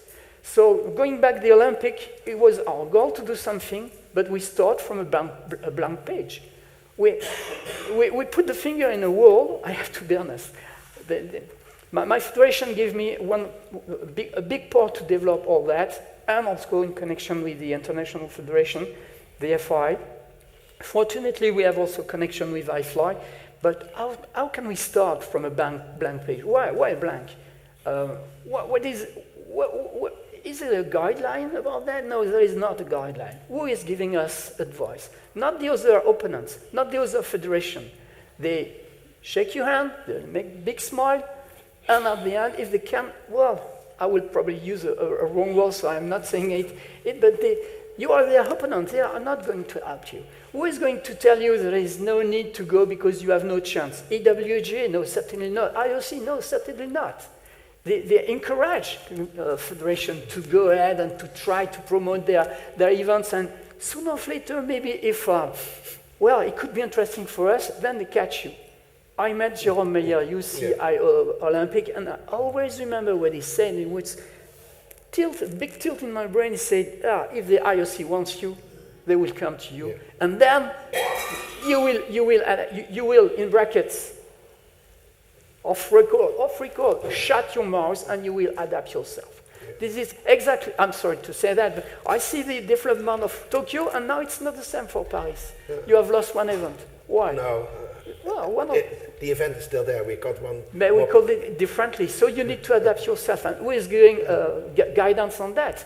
So we have to face that. So we start from a blank page by having also seen what's going on in Tokyo, what's going on in Rio, just to see how the International Federation has tried to handle, to develop their project and to fit with the Olympics values. That's it. And we were internally fighting about, well, those people who said, well, it's a flat blade or formation skydiving is better. That is very technical, very fast. How can you sell that? And the others, they said, no, this is dynamic. No, this is freestyle. This is freestyle with the music. We have also this battle. I have not the answer. Maybe we have to create a new format. We must create a new format if we want to go ahead. If we don't want to go ahead, why? Do we need to create a new format? I have not the answer. But it was starting like that, and the project itself, the wind tunnel themselves are already in place. They have business model, we have nothing to say about that. But how to enter in the process on the political side was very difficult, honestly. Honestly difficult to understand all that. Let me just, I mean, it's absolutely clear why the FFP embarked on this process and launched a bit. It's also clear why the International Skydiving Commission endorsed it, even the FAI. Your role, how much faith did you have in a positive outcome? Any at all, or was it an experiment? And how would you justify, like spending probably a fair bit of money on campaigning? So I thought our chances of getting into the Olympics were, 1%, pretty low. But that's not a reason not to try, because you have to keep trying. And we would have done anything to support the FFP and what they were doing, in the way that if it doesn't happen this time, it's got a good chance next time or the time after. And it's great news that the FFP, even though it's going over to America next, are still right behind that, and that everything that they have learned, they'll move forward with us and indeed with any other body that ends up taking it forward. And it may not be any of the bodies that we know at the moment. It might be a whole new body by then, because we are our own sport and our own business, and we don't know how that's yet going to come out. And the next 2 days will doubtless we'll have lots of interesting discussion. I'm sure on how that goes. In terms of brainstorming ideas and so on and so forth. So to me, it's really important that we try it, but it's only one of 3 routes to glory in competition for me. But we'll talk about that in a different event, no doubt. Exactly. Now, sorry, I had to wait for the very tail, and we're behind schedule and all this. I said, well, it's worthwhile pursuing as a goal overall. It's always good to aim high. The highest is the Olympics. It's the reference. There is nothing like it. There will never be anything like it. Not X Games, not anything.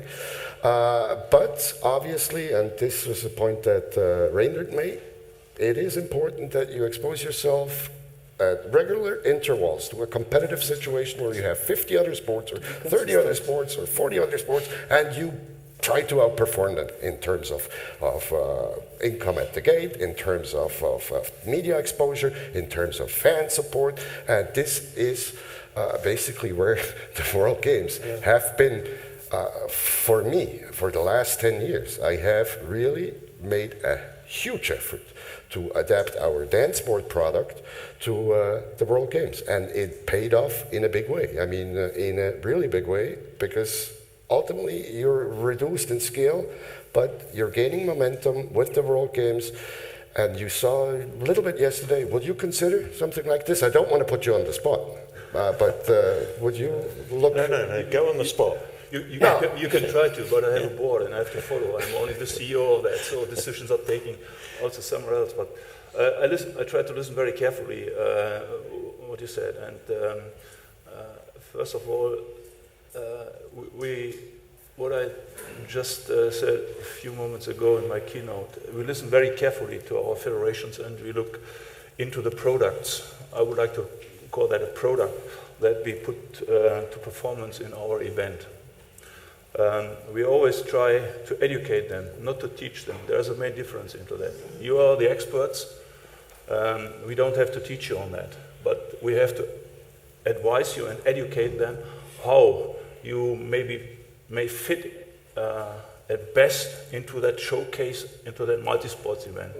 And I'm once again very grateful that I could work together with Reinhard in 2005. We developed that, and obviously quite successful, together with Roland, working on dance sport. And what happened at that time, and therefore I disagree a little bit with you, we are a member federation. We do not tell our members, you have to go this or that way, you have to stay quiet, you have to follow our rules. That's not our principle, not at all. Maybe different with another big organization, but then you purely talk about commercials, and then we come into a completely different section with the industry, what they are looking for.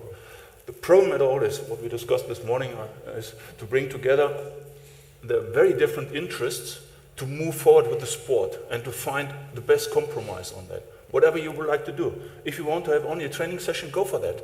That's fine, that's great, that's the best you can do, personally. If you're a top athlete, I think you are in a different position. You have to be always careful that you promote your sport, because otherwise it will not develop further on and not improve. So, along with that, you have to look into equipment. You have to work together with those who supply that in the best way. And at the end of the day, if you got the best chance for a performance, like in a multi-sports event, and obviously that works better today than for a single sports event, but maybe you can listen more carefully to my colleague Hagen Bostorff later on in a different session, because he is our marketing and TV coordinator in our organization. How we can promote you, that you can do in very different areas the best for your sport, to develop it with children, to use your top athletes to bring that to the best performance for the audience on site or the media, and also to develop with the industry the best equipment that once again gives a better performance chance. And also then at the end of the day, and I think we didn't talk about that at all, to give the audience the feeling that they are part of that event. A very small example, and I hope they do not take it away, but I know take it away from my colleague. When we look at our events, our event now in 2021, every sport is competing with the other one, but they know that there are, let's say, that they can do only, they have to deliver the best for the period they are in the event. And that is what they can do. They don't have to look really to say, okay, I have to be better than water ski, or I have to be better than gymnastics or whatever. No, do it on your own. And then at the end of the day, when we look on the media coverage, for example, it grows in itself, and your sport also has the benefit of that. So sometimes we have to get a step back to also standardize procedure to make ourselves better understandable to the non-sport-specific audience, to grow and to get the attraction on that.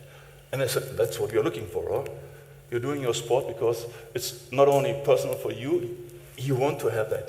You said training is very important, but to have also the exposure and to get the feedback from the audience is also something that puts your testosterone even higher than only to have a good training session or something like this. So here we are in a situation to fulfill all this, and at the end of the day, to really have then, let's say, the best situation for the sport, and the audience is also very important for that. There's one, I think you can Google that also too, or you look it on YouTube. What makes really an event, a multi-sports event today different than before in the 80s or 90s? If you do not get the spectator, you get lost on the way. Yeah. And that's the bottom line for everything. So if you want to grow, if you want to be a good partner for your sponsors, for everybody, even and once again, and always in first line for the athletes, that is what we have to look for when we try our best coming together. And also just not to speak against you, but to say very clear, our organization does not go into internals of our member federations. They have to discuss that at first. It's very easy, for example, for a sport like korfball. You may not know that very well, but it's close to basketball. They only have that game. Fine, done.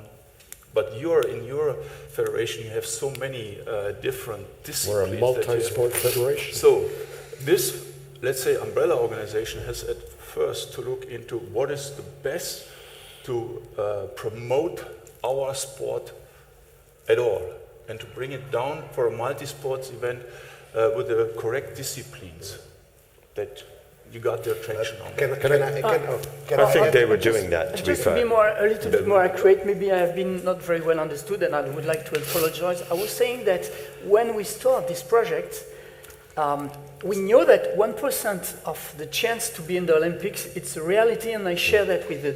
And I just say that who is going to tell us, no, don't go ahead because you will lose your time. Well, circumstances. This is certainly not IWGA or certainly not IOC. This is my just concern. I didn't say anything else. Or if you have understood something else, I would like to apologize. I just say nobody was ready to tell us, no, don't go because you will storm in energy. Because you need to have new sport incoming, and I perfectly share this opinion that you are not trying to influence or whatever. This is us to make the housekeeping to present the best product for the audience. I agree with that, but none of the bodies we have met were able to tell us, no, don't go. You will fail, but that's normal. Okay, allow me this one thing. We are behind schedule. We are falling further behind schedule. I just want to ask this one question. It's the last one, but then I would say we can continue this during the breaks, during lunch, during this and everything. But right now, my question to you, and the guiding principle of the World Games is, we don't want to produce any white elephants. Nobody needs to build any stadia to host the World Games. Almost the contrary applies. If you have an existing venue and it's an attractive sport, it's a plus. Now here, you have this white elephant element limited by the private industry because they chose, let's say, take Chengdu. There is a wind tunnel there. I think it's yours, no? Chengdu, China? I don't know. You have some, no, I don't, but in any case, you wouldn't frown upon this, let's say Los Angeles, you all of a sudden have this private venue, you do it with the bowling alleys regularly. Yes, yeah, we use only existing venues or mobile solutions because obviously also, that was another point you mentioned, just to make a sport well known. But with mobile solutions, that does not cost so much. So, therefore, I went also here. You're correct. Chengdu has got such a momentum. We signed in for 2025. Seems to be a long way to there, but it's just around the corner when you organize such an event, and to prepare everything also together with the member federations. And obviously. Yes. So here we are, and therefore I was very interested in it and to listen to the discussions. We have to probably really right now bring this to a conclusion. May I? Yes, please. One last remark to Joachim. because we had a lesson from the World Games. We learned as Climbing Federation a very important lesson, that learning to look to your sport, not from your sport, but from the outside. And when we see our climbers, we ask the climbers who were there at the first World Games, what was for them the most important thing? And they say, together with other athletes, the passion, seeing the passion of all the sports, because we were not competing with all the sports, but all the athletes, they saw other athletes training hard, working for the highest and the best qualities. That have they in common. They have different sports, but they have one goal, be the best. And they work for that, and they do everything for that. Really, Andre, very last.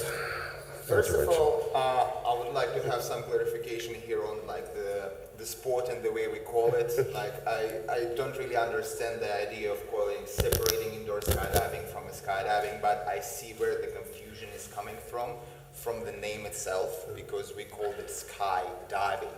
And now we have this indoor skydiving, and yeah, both of them are really a part of body flying, as for me personally. And I think this is the way we should be looking at it, like two disciplines, like free ride or park skiing, right? So maybe for the future we call it World Body Flying Summit or something. That's gonna actually bring more people to this. Body fly diving. Okay, I really. One more thing. Yeah. One more thing. Like we keep on talking about popularity of the sport, and well, there is no popularity in indoor skydiving. Let's just look at it straight. If we're talking about climbing gyms, like 3 climbing gyms opening every week, how much every climbing gyms brings sportsmen in? A lot. Like 200, 300, 400, 500. What do we get if we open one more tunnel? 20 sportsmen? I mean, 10 instructors and like 10 wealthy sportsmen. Like that's it. So if you really want to bring popularity to the sport, what I believe is that we need to focus on actually developing those sportsmen, or maybe dedicating some part of the industry towards, actual sport development, because the sport is expensive. Like most of the people can't afford it if we're talking about like regular market price for tunnel time.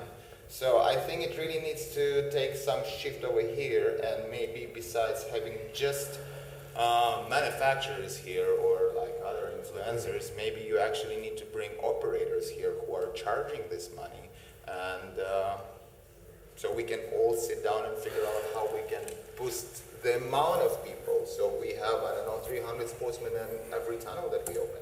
Absolutely.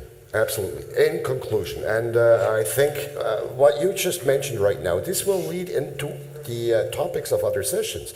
And already session number 2, which is coming up next, will be addressing the point you made with Jay. He will be your host. Now, I thank you, gentlemen, very much for having contributed. Reindeer, it was a pleasure seeing you again here.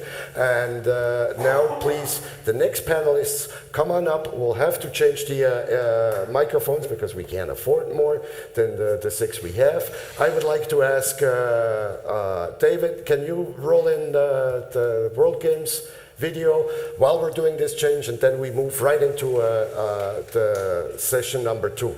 Question and answers. We will take questions by email, by chat, and probably try to find some time during the next 2 days to answer question to this very, very topic. Thank you very much.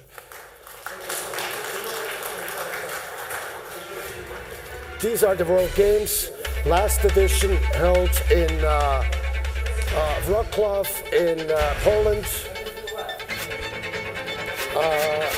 Spectacular event.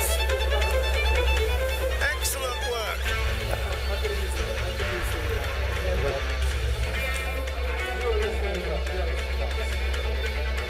5 minutes maximum. No, we need to. Sorry, I tried to. We started. And we're not going to catch this up. No, 15 minutes is not bad. No? Wow, it's a great race. No, lunch we can move. And normally what they say is better late than early. Oh my goodness.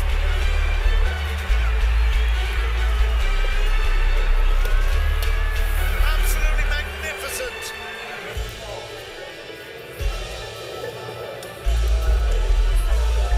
I hear you won. Congratulations. Yeah, Good. thanks. It was good. So, and that was a music performance? Yeah. What kind of music? It was hip-hop. Hip-hop. Yeah. Hey. It was good. ¿Ah? ¿Qué? Eso es la primera de 3 sessions aquí. Ahora de la segunda. Tenim un retras de 15 minuts. No recuperar el següent. Is it goal? Good to see you. Hello? Hello?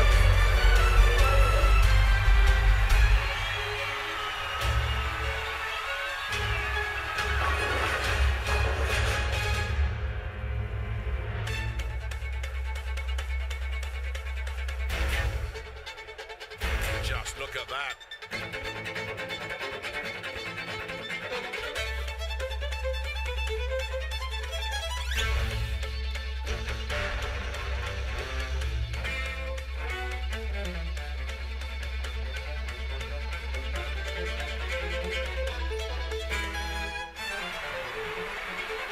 That's magical stuff.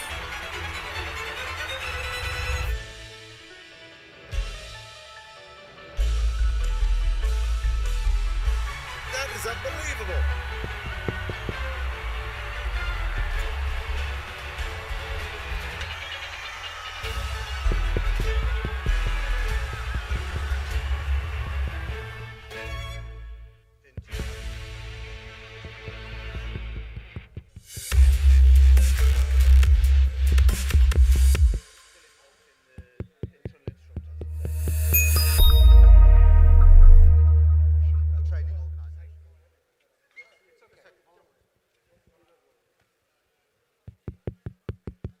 Okay.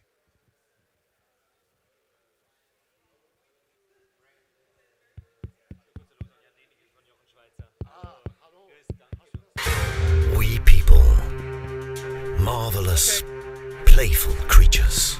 To rule the river, we caught it in a box.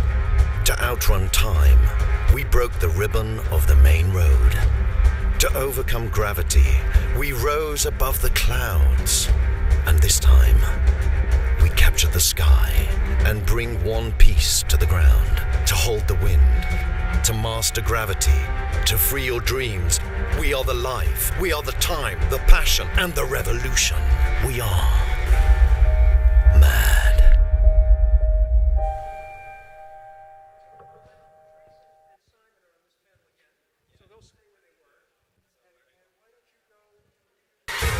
We people, marvelous, playful creatures. To rule the river, we caught it in a box. To outrun time, we broke the ribbon of the main road. To overcome gravity, we rose above the clouds. And this time, we captured the sky and bring one piece to the ground. To hold the wind, to master gravity, to free your dreams. We are the life, we are the time, the passion, and the revolution. We are mad.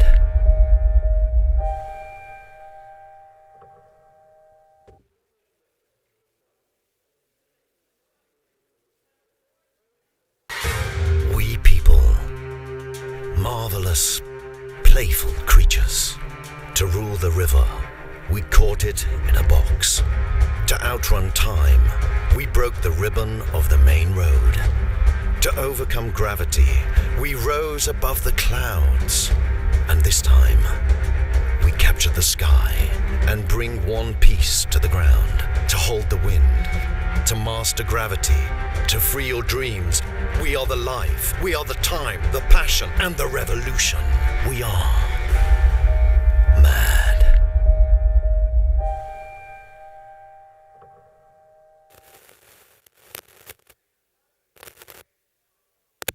Got to get people back in here.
back in here and then we can get started.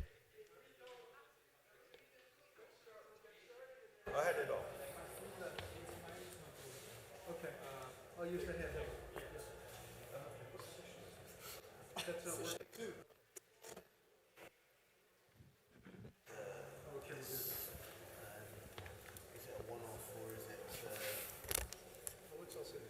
Is it recreational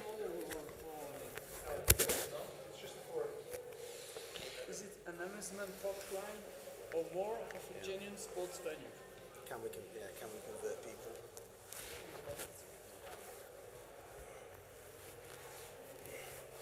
Depends.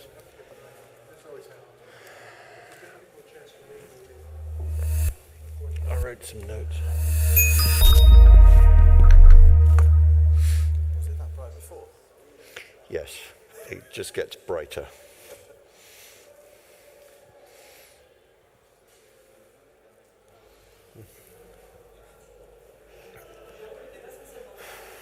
Oui, mais il m'a dit qu'il allait être creux, donc il m'a laissé sa place. Where's Jochen? Whatever. Oh Gilles, tu fais la gueule, tu veux Jay, pas me dire Jochen here. bonjour ou quoi? Tu fais la gueule, tu veux pas me dire bonjour ou quoi? Should we all move up? Si, si, pardon. You want me to move here? Je voulais le café, mais il y a trop la queue là-bas. Paul, Patrice.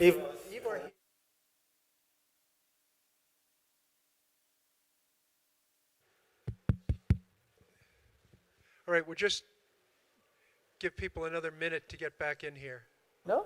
You, that's you, Patrice.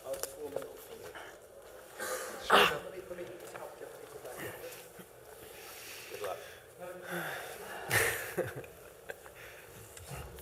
It's like herding cats.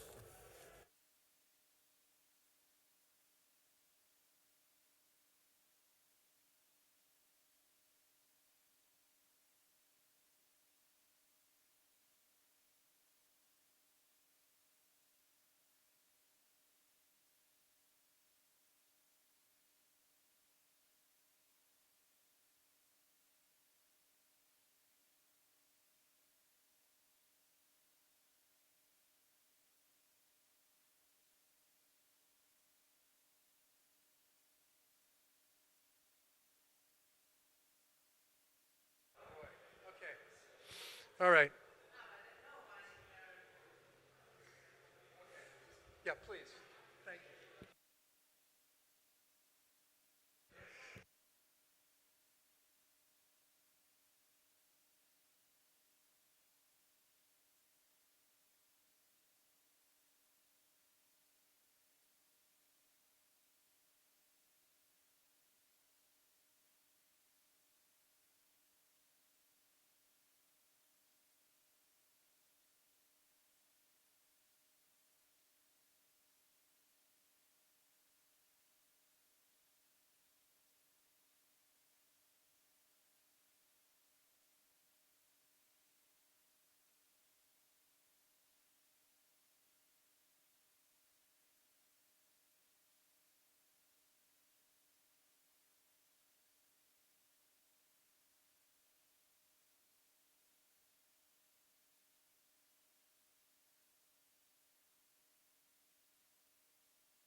All right, friends, what we're going to do is we'll get started as people come back in.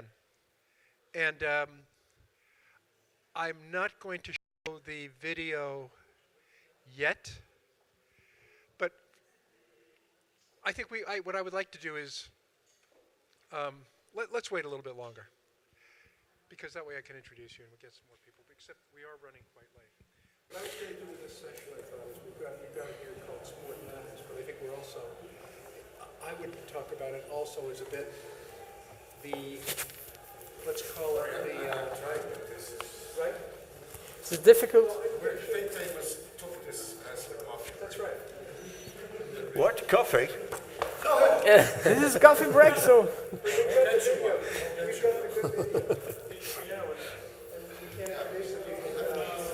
They only came for the coffee.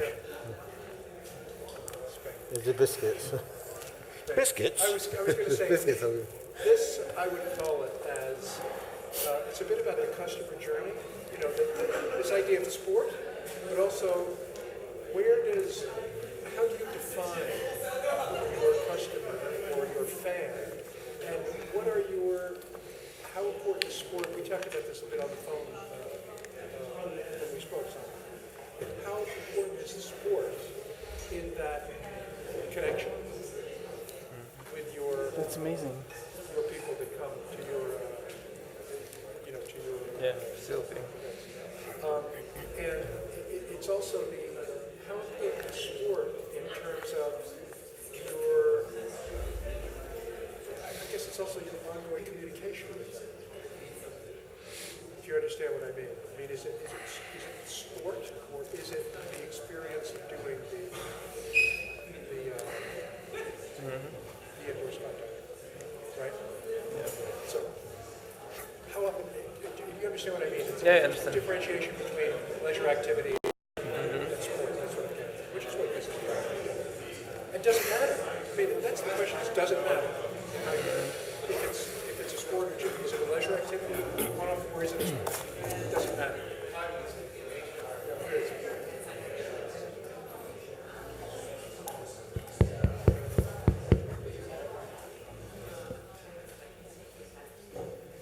Oh, that's better. Okay. Welcome back, ladies and gentlemen. We'll get started on our second panel of the day, which has the title Sport Matters. And what we're going to be addressing in this panel is, I think, almost the question, does sport matter? In other words, if we have this phenomenon of indoor skydiving, we have the phenomenon of or whatever it's called, and we have this phenomenon of the wind tunnel, the facility that people can use. The use that's put to, how is it defined, how will it evolve, and does it matter, and how do our panelists see that? I'll introduce the people that we have here. Starting on my immediate right, I have Ivar of Erodium, a manufacturer who's joined us from Latvia, come in from Latvia for this, which we're very grateful for. Paul Mayer from England, who was with Bedford Body Flight ex-Twinwoods, but he's still with flight instructor, and he was involved with creating that facility up there in England about 15 years ago, and now is involved more in the flight instructor, tunnel instructor venture. Simon, of course, you know from the previous panel. Thank you for joining us again. Same to Patrice. We're going to start this panel with David. We're going to start this panel with a video. Are we ready to go? Yeah. We're going to. This is a really good one. It's with Jochen Schweitzer. It was filmed in Munich for this event. Jochen, those of you who are German speakers would know, is a popular figure, a well-known figure in Germany. 2 primetime shows on German television. He is a brand. He's built an empire of an experienced business empire, and he has some very interesting things to say on the big picture of this industry. So if we could roll this now, we'll see the video with Jochen Schweitzer.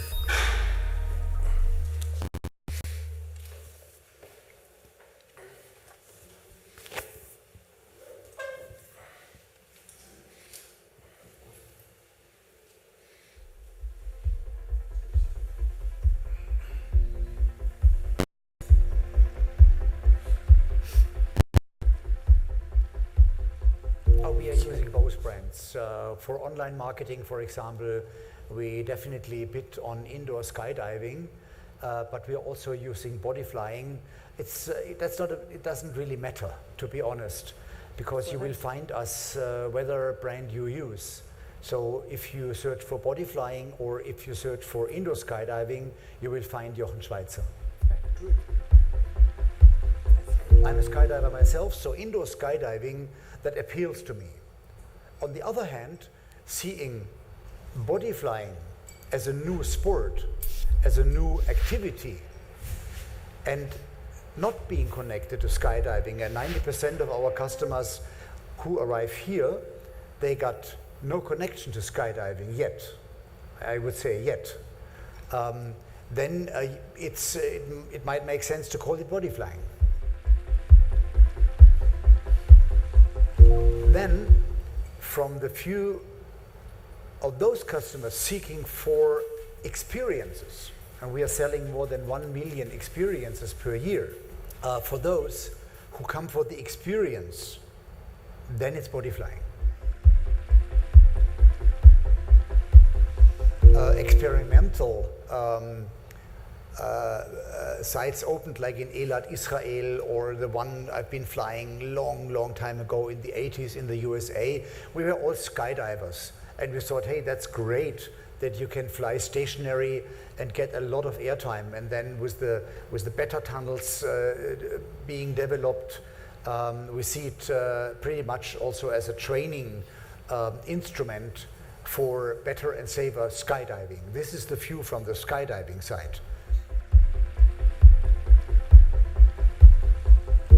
If I compare it with the wind tunnel, I would not automatically say that people who come here to experience it would say, oh, I want to experience that in the blue skies. So there is a different step in between, because coming here, first-time flyer, a certain percentage is getting hooked. And then they become what we call them semi-professionals.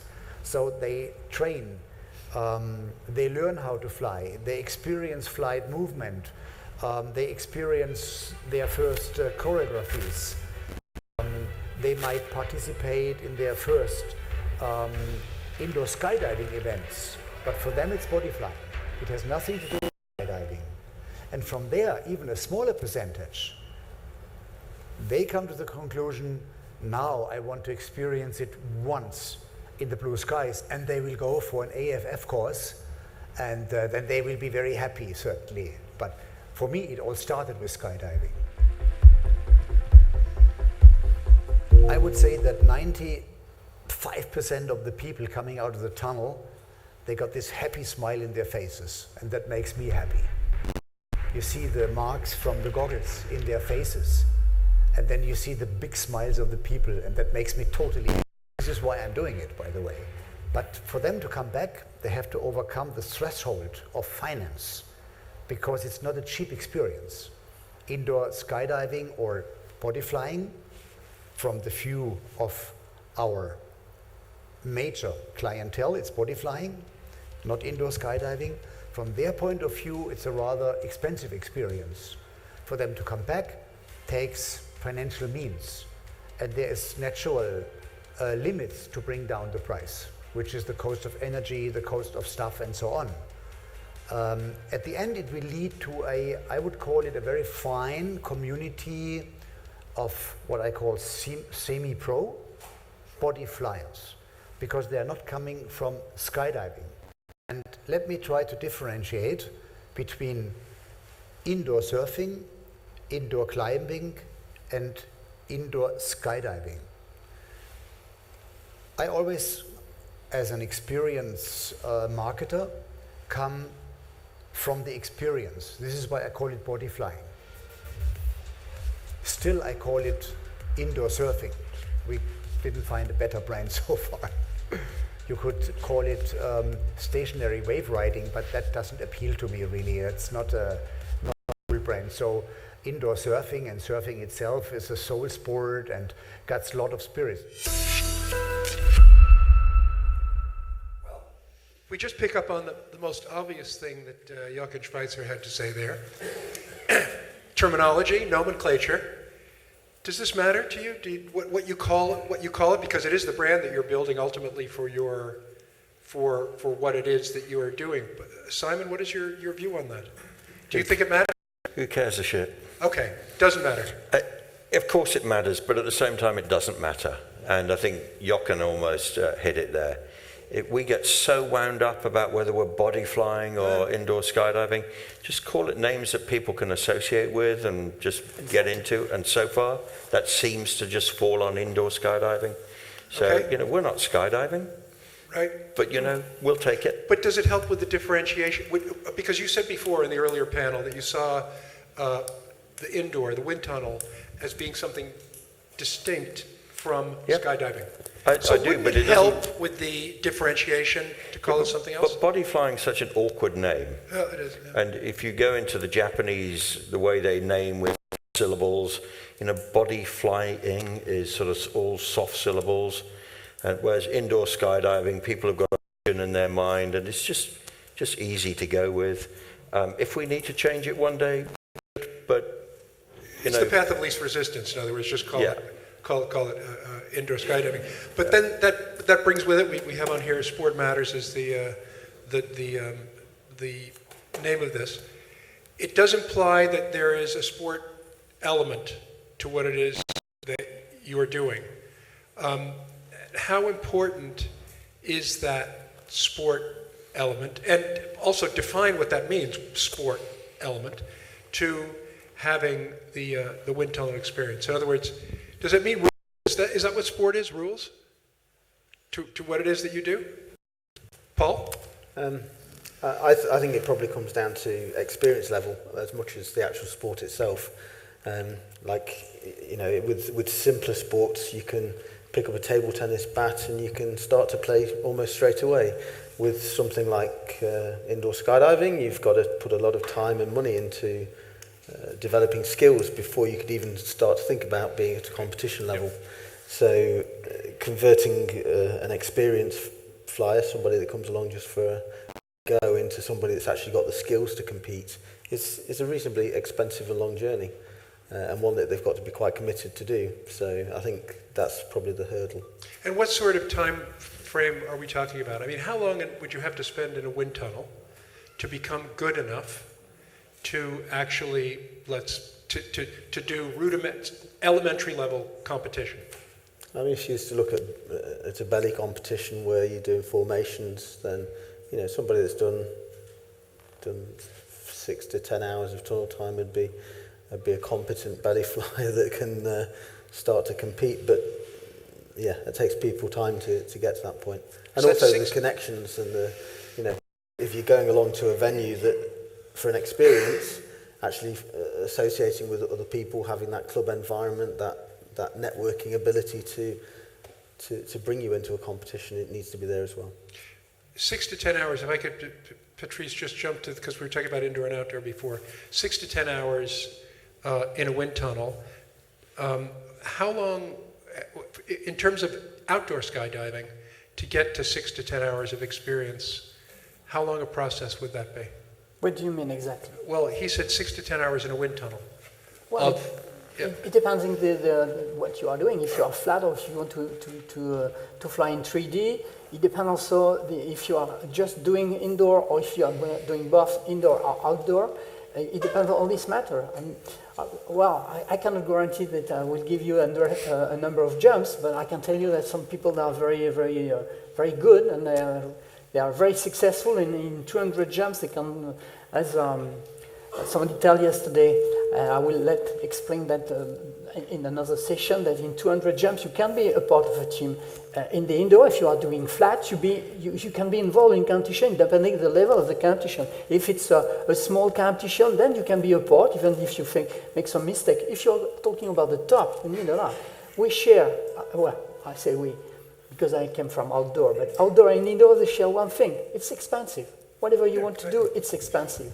On the beginning, it was less expensive for outdoor to train in indoor because they have more chance to train when they want, when it's bad weather, whatever. But now it's a product by itself. It's a sport by itself, and all the best they want to. Well, like you said yesterday, and I think it's Wayne. You say that 30% of instructors of the competition, which is mean that you need to be in the tunnel and to work a lot for your body.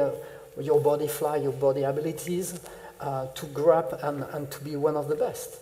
But indoor, outdoor, it's not the subject. Look, in Ampolla Brava, you go to the drop zone and just to make a flight in the wind tunnel. So you have the drop zone and the wind tunnel at the same time. So, would it, and then this becomes a more tricky question, maybe we'll hold that for a second, but because we get into the subject of how you package it. You mentioned club, and you mentioned clubs. Sports traditionally, when we think of sports structure, certainly for team sports, you need to be, in Europe anyway, but for many sports, you need to belong to a club or you need to be affiliated.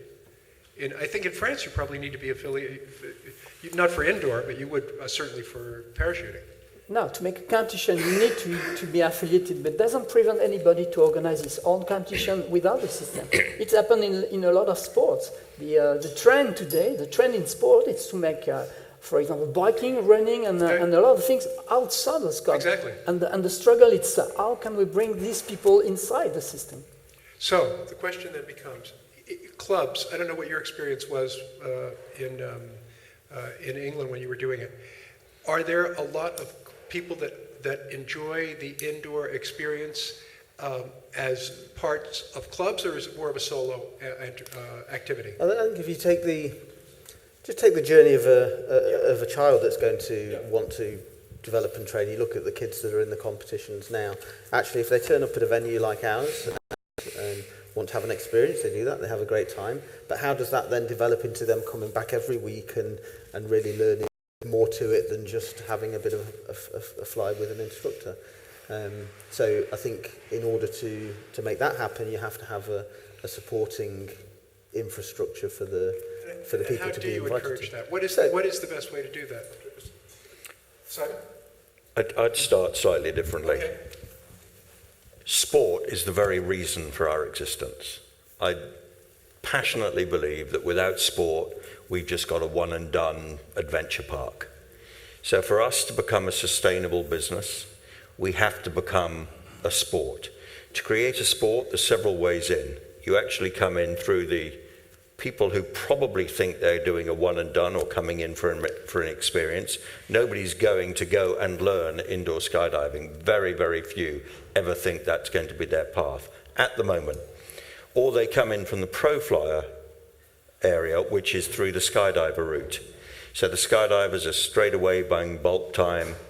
Let's put that to one side. That used to be 30% of the business. Most tunnels now, that's around 10% of the business. There are no more skydivers in the world materially than there were 15 years ago when we started. And now there's, instead of half a dozen tunnels, there's 150, 180 tunnels. So you can see that business is dissipating. So that means that for an operator, we have to have return flyers.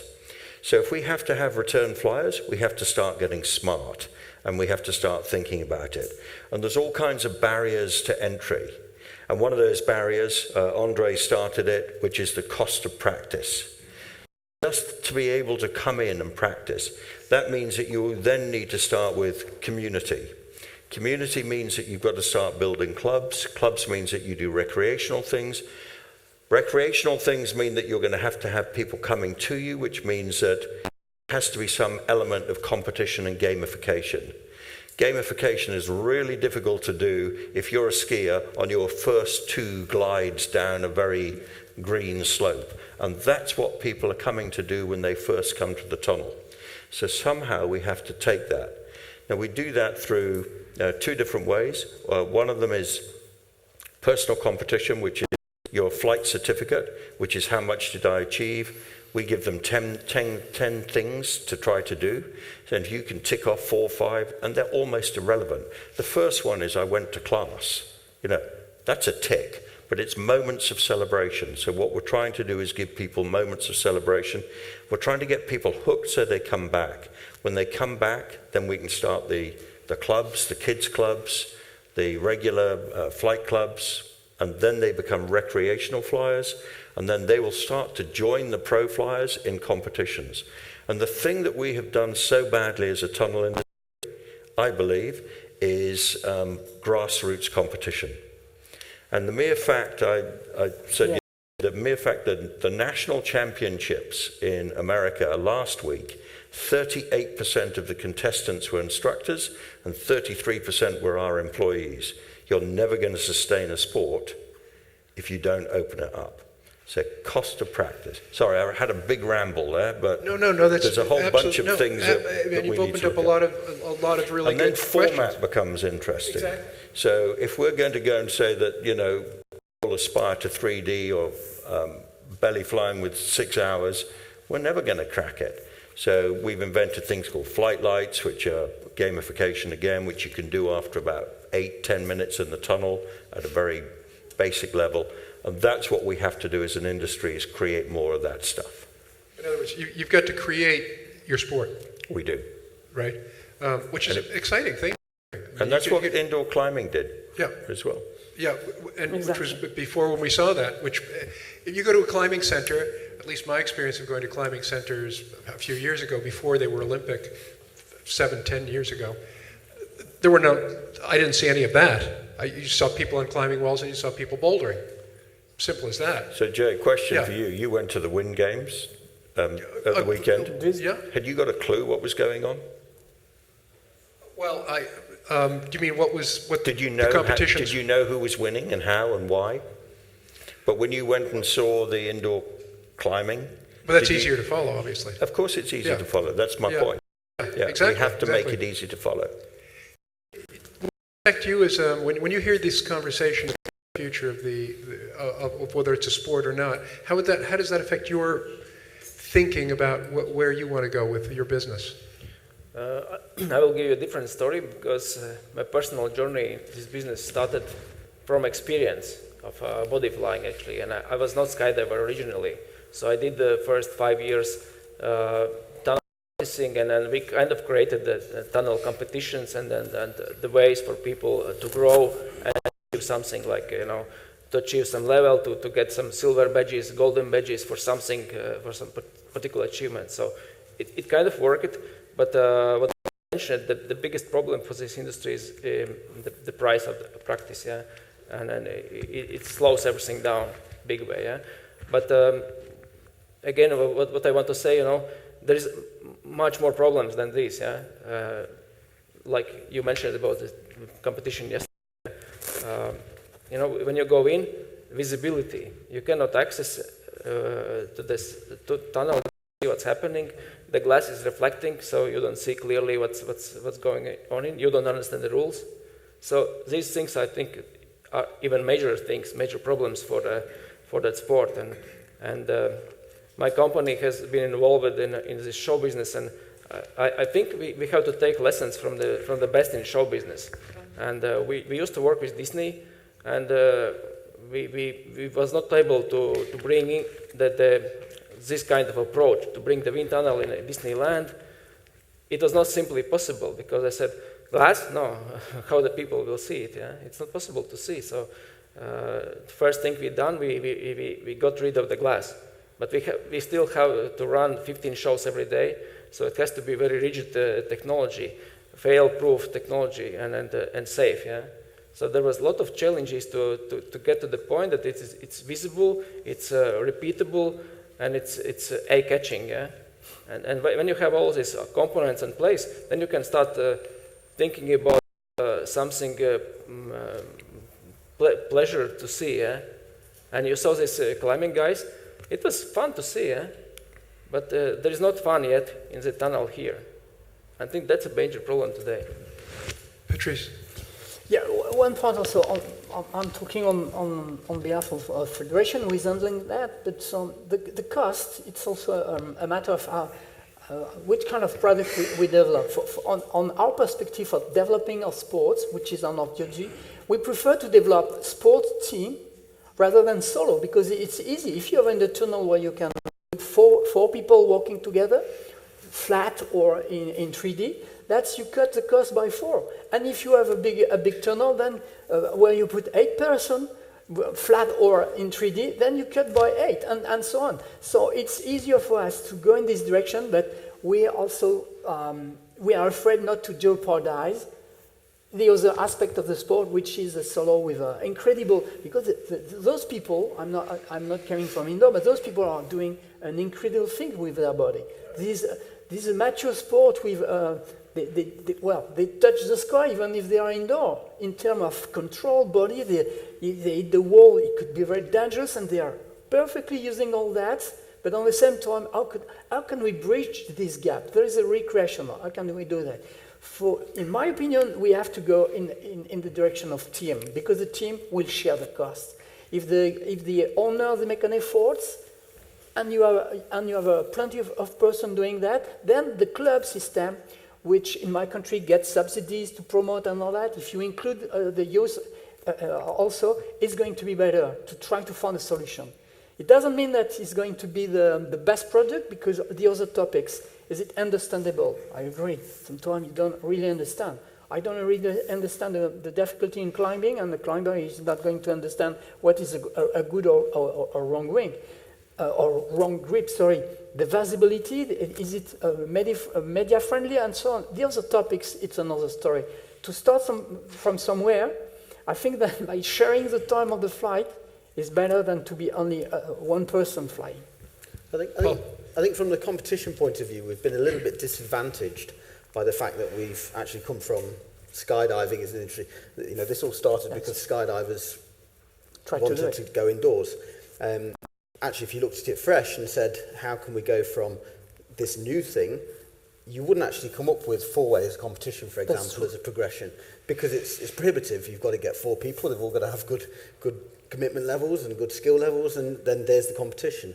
Whereas something like with the gamification, the lights, those kinds of things, you can progress as a solo person, improve your skills, have those important features for competitive excitement, timing and achievement, and rating yourself against others.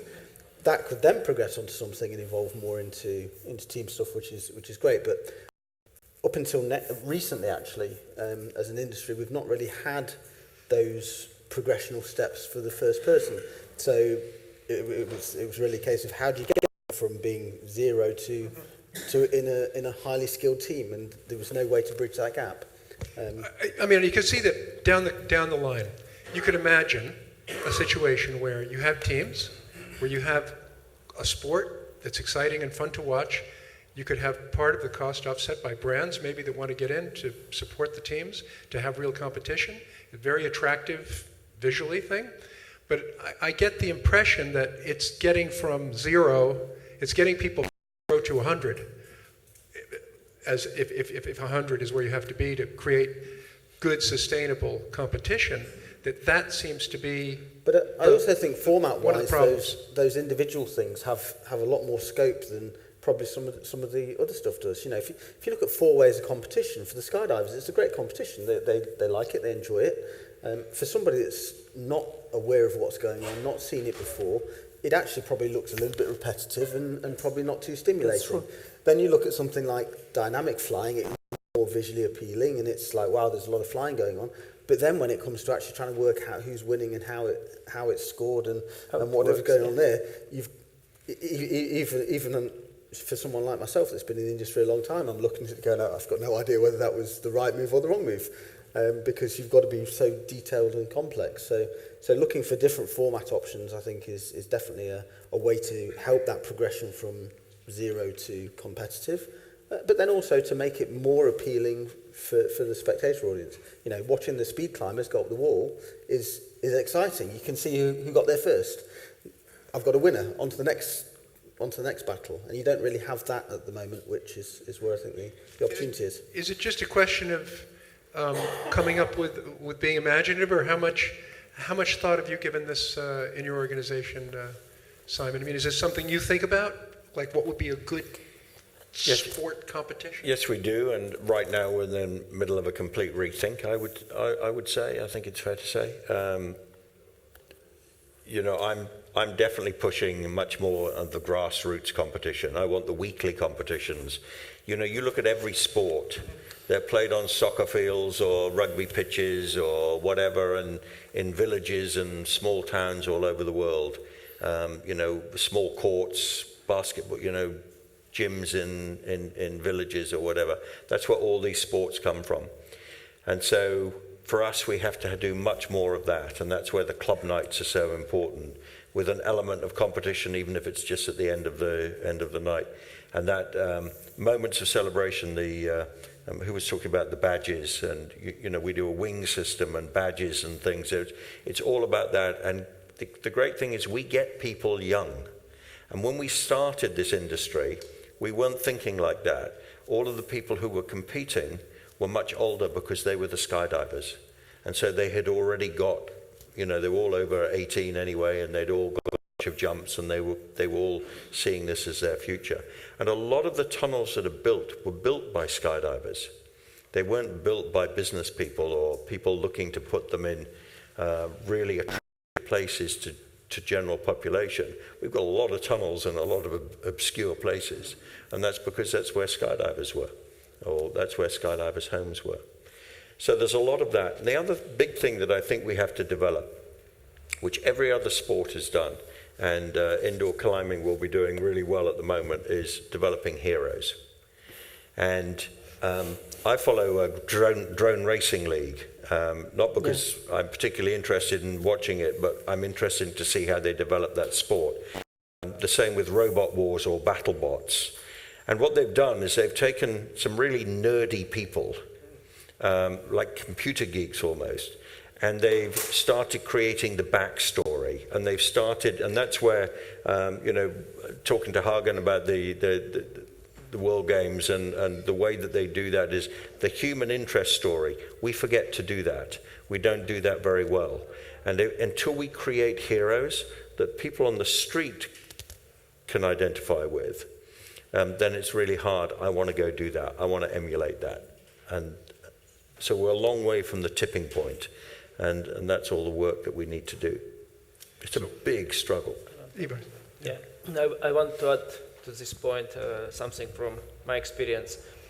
And there is 2 points actually. The first point is that about the cost of the practice. The cost is coming from actually two major things. Yeah? The first thing is actually the cost of the machinery, which is obviously very big. Yeah?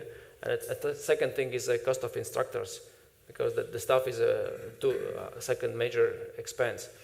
And I want to point attention to yesterday's competition and the guy who won the freestyle. The guy who won the freestyle, the Toms, he's also from Latvia. And I remember him coming in from breakdance, and he was practicing on a very small, tiny tunnel, 1.6 meters. Yeah? And today he's a world best player. And look to this as a, because the industry is, I feel it's kind of laughing about small tunnels, but I think we have to stop laughing about small tunnels, because these small tunnels are actually the way to achieve a cheap entry point. Yeah? And also for kids, you know, it's fine. We used to rent this small tunnel, 1.6 meter, to Korea. It was next to a science center, yeah? And kids was flying tandems there, 1.6 meter. Yeah? So that's another thing we kind of need to join this effort and you know, see this as an industry, because from small tunnel, one day the champion will come, which happened yesterday. So that's my point about going back into the villages and the small gyms and the small stadium and the small soccer pitches. And we have to open up the tier 2 and tier 3 markets of the wind tunnels. So we need to be able to go to small towns. And it'll come as no surprise that we're launching 2 new models very quickly, right now, at the moment, which will take us into the cheaper market. But the big thing for us now, of course, all of us in the industry, is safety, health and safety. If you're opening up your sport to everybody from 3 to 103, you have to be safe. When you fly, we fly as a company 2 million people a year. So when you're designing, you don't design for the 1 in a million chance. You design for the 1 in the 10 million chance, or whatever, of things going wrong. So we're now going ASTM ratings and all that sort of thing. So our whole industry is changing. And more to the point, people are demanding that we change. the health and safety bodies of this world. Nothing, you can't get away with anything anymore. And as an old skydiver for many years back, risk was something I loved. I was doing all kinds of crazy shit. So the idea of health and safety never ever entered my brain in terms of running an organization. And now it's the number one thing. You have to think about that. Is this a big element in your federation, in the official view of Yeah, of we things? have not yet found the solution, but we know that because the outdoor is developed about the club system and the drop zone themselves, and but we are quite optimistic because we know that some owners of drop zone, which are mainly association, or mainly 50% of them are associations, so a non-profit, they welcome some small tunnels, mobile small tunnels.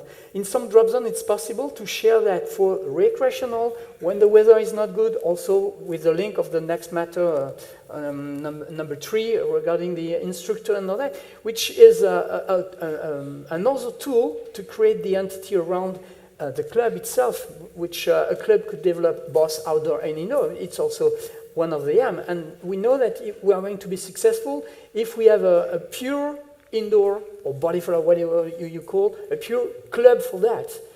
Right now we are not successful to reach this goal, but we think that one of the possibilities to bridge this gap is to do that as well. On the other side, we have not to forget what's going on in the society. For example, the small tunnel, mobile tunnel, which could be more popular because it's mobile by itself, could be moved from a place to another one, are not really green friendly. They are a little bit more noisy, and right now it's sometimes... Okay, we're sorting that out. It's all right. Do you understand? We got it sorted. Probably you understand what I mean, which is sometimes not easy to bring them in the middle of the village where you can promote it by making a competition, which is also possible, like you said, going in the middle of a place and make a grassroots competition. It's a more better tool than a wind tunnel like here or like in I Fly Paris or wherever else. When it's a static one, it's in a building. You bring the people, a mobile. You bring the tunnel to the people, which is a little bit different. So in terms of the production of these smaller tunnels, is that something that's on the cards for your organization? Is that something you want to be doing more of, or? Okay, my organization actually started with doing these small ones, yeah, but when you are growing your company, you kind of start feeling shame about your small ones and then cheap ones, yeah, because there is iFly, it's luxury, and you're still driving the small car, yeah. And we kind of forgot about them, yeah. And then till 2016, actually, the big tunnels was growing steadily, yeah. And after 2016, the big tunnels start to drop. That's according to statistics, what I know, yeah. And actually, the small tunnels right now are growing a huge way, yeah. And first of all, I would say that's not true that the open tunnel is always noisy. Yeah? We can make it less noisy than the enclosed ones. So just for reference, in our new open tunnels, you don't need earplugs anymore. And you can talk with fire. So that's big advancement, which is happening right now as I speak. But of course, Simon was right about the safety issues. We gone 15 years from very dangerous machines to the machines we have today. And I can say we don't have accidents. Yeah? And we haven't got any bad accident during this duration of 15 years. So it's achievable. It's about mindset. We need to think together how to change it. And maybe more manufacturers can start competing in this field, in the small tunnel field, to mature the technology, to make it, for everybody. Roland, or David, we had the video also for the iFly video as well. No? Shouldn't this would be a good time, I think, to show that, because Simon, it's a bit about how you are reaching out to the market with some of the promotion that you've done. And I'm wondering if afterwards we could talk about how this relates to some of the things we've been saying. So can we put that on? Ignition sequence starts. 6, 5, 4, 3, 2, 1, 0. All engine running.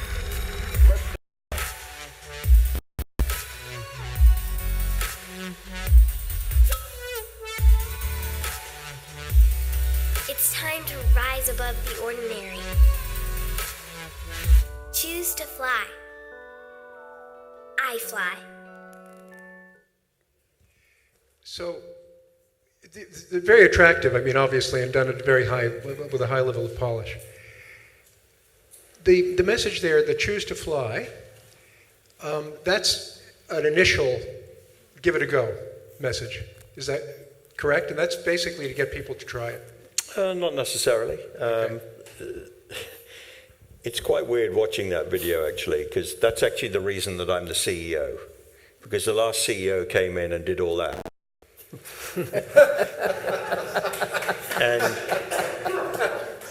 and in America, we, funnily enough, I've been running the international tunnels for years. I was a buyer of a tunnel.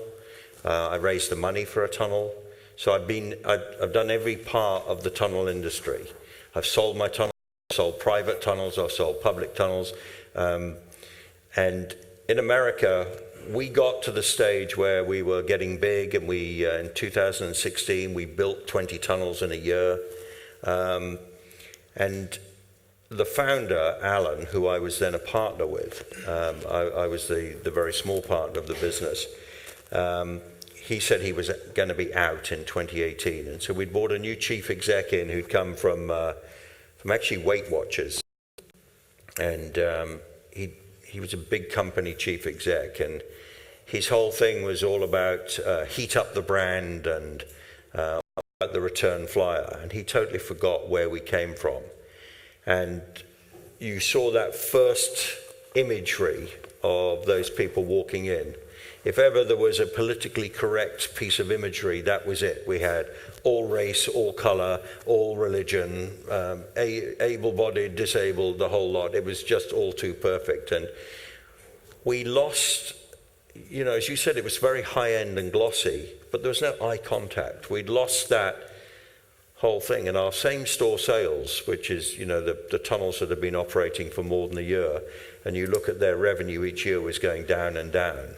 And there's all kinds of reasons for it, but mainly because we lost the plot as a company, and in America.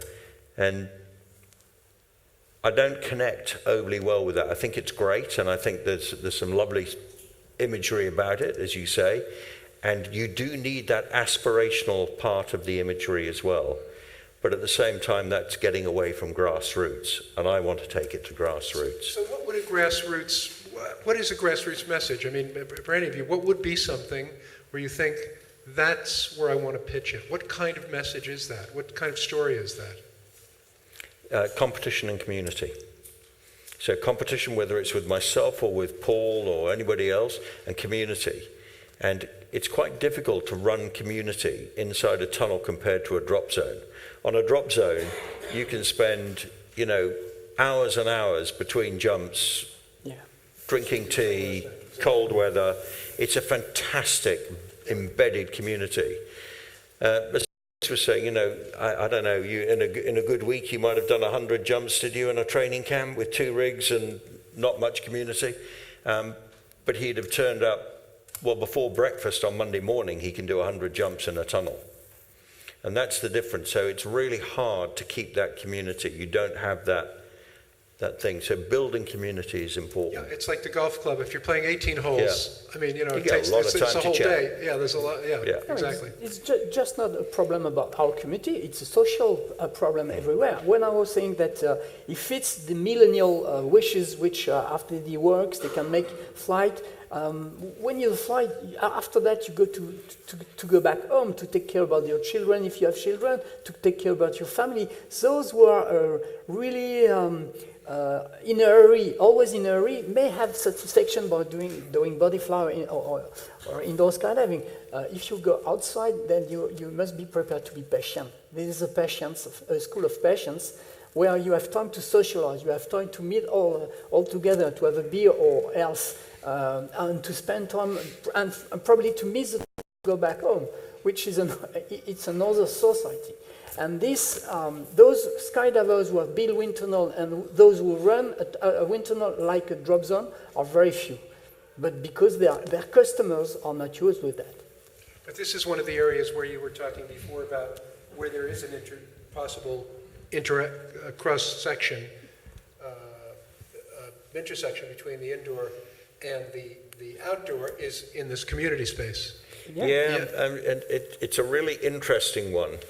When you watch the pro flyers come from one direction and the recreational flyers come from another direction, they're quite intimidated by the pro flyers. And very few of them go from recreational to really joining that group, because that group is really practicing for their other sport. Whereas these people only know this sport at this stage. Now, some of them go off to skydive, but very few of them, and some of them go off and try it, are really amazing at it for the time that they've got, but actually don't really like skydiving for a bunch of other things. Often the fear factor and the adrenaline factor, it's just a different sport. So there's not a big, I've found personally in my life, of operating a lot of tunnels, there's not a lot of, they touch, but they don't really integrate. So there's some examples. So building that community, is it clubs? Is it, how do you get to energize a community or get a community engaged? Competition you mentioned, is there a way to, is it teams? Is it? I think you've got to take those individual visitors and give them exposure to something that's wider, whether that's a club at a single location or a league that crosses many locations. And this is one of the areas where probably manufacturers and operators can really look and say, well, actually, we need to come up with a commonality across this so that there is a competition where at the end of every Wednesday I can go and compete against somebody that's in America and I'm in the UK, or see where I rank in that global scale. And if there are commonalities amongst some of the gamification pieces, for example, timed things, solo things that happen across the board, then it makes that possible. Whereas if you've just got one tunnel over there, which is I've created a twister game and we do it like this, and over there they've created a lights thing where you just have to do this, then there isn't that commonality and it removes that possibility. So this is where I think the opportunity is to create that wider community and create a sport that then has that possibility for growth. I'm aware I would like to try to get us back on some sort of schedule that works. I'm wondering if the audience would like to ask a question or make a comment here, because there are a lot of interesting things said that I think this panel is getting right to the core of so much of what this gathering is about. Is there anyone who'd like to put up their hand and make a comment? No? Not yet? All right, well, we'll have plenty of time to talk to the people when you meet them over lunch. But when we look at this, where things are going forward, I'm wondering if there's also a dimension of being able to use technology and digital to reach outside of your tunnels, to be able to find different ways to engage through online or even competition that's remote or something like that. Is that something that could theoretically be possible? I mean, is there a way to use, how do you use, when we were speaking before, you said you think of digital, you think of e-marketing, you think of e-commerce. How does that work with sport and what you're doing? Can you give a sample? Yeah, you want to? Or you go? No. Okay, I can give you one sample, which was quite a big one in my life. Yeah, I told you I started as an entertainment facility, and my objective was to be operator. And then suddenly I got a call from a big show saying, "Oh, we might have we might need the machine in a big show." Yeah, and it appeared to be Olympic Games. Yeah, so we came from operator, we adapted the machine and put it on a big stage. It was 2006 Torino Olympics, yeah. So I'm probably the only guy in this room who actually has performed in Olympics as a performer, yeah. And it immediately created a very, very wide spread of this message, yeah. Because before that it was very, very hidden sport, yeah.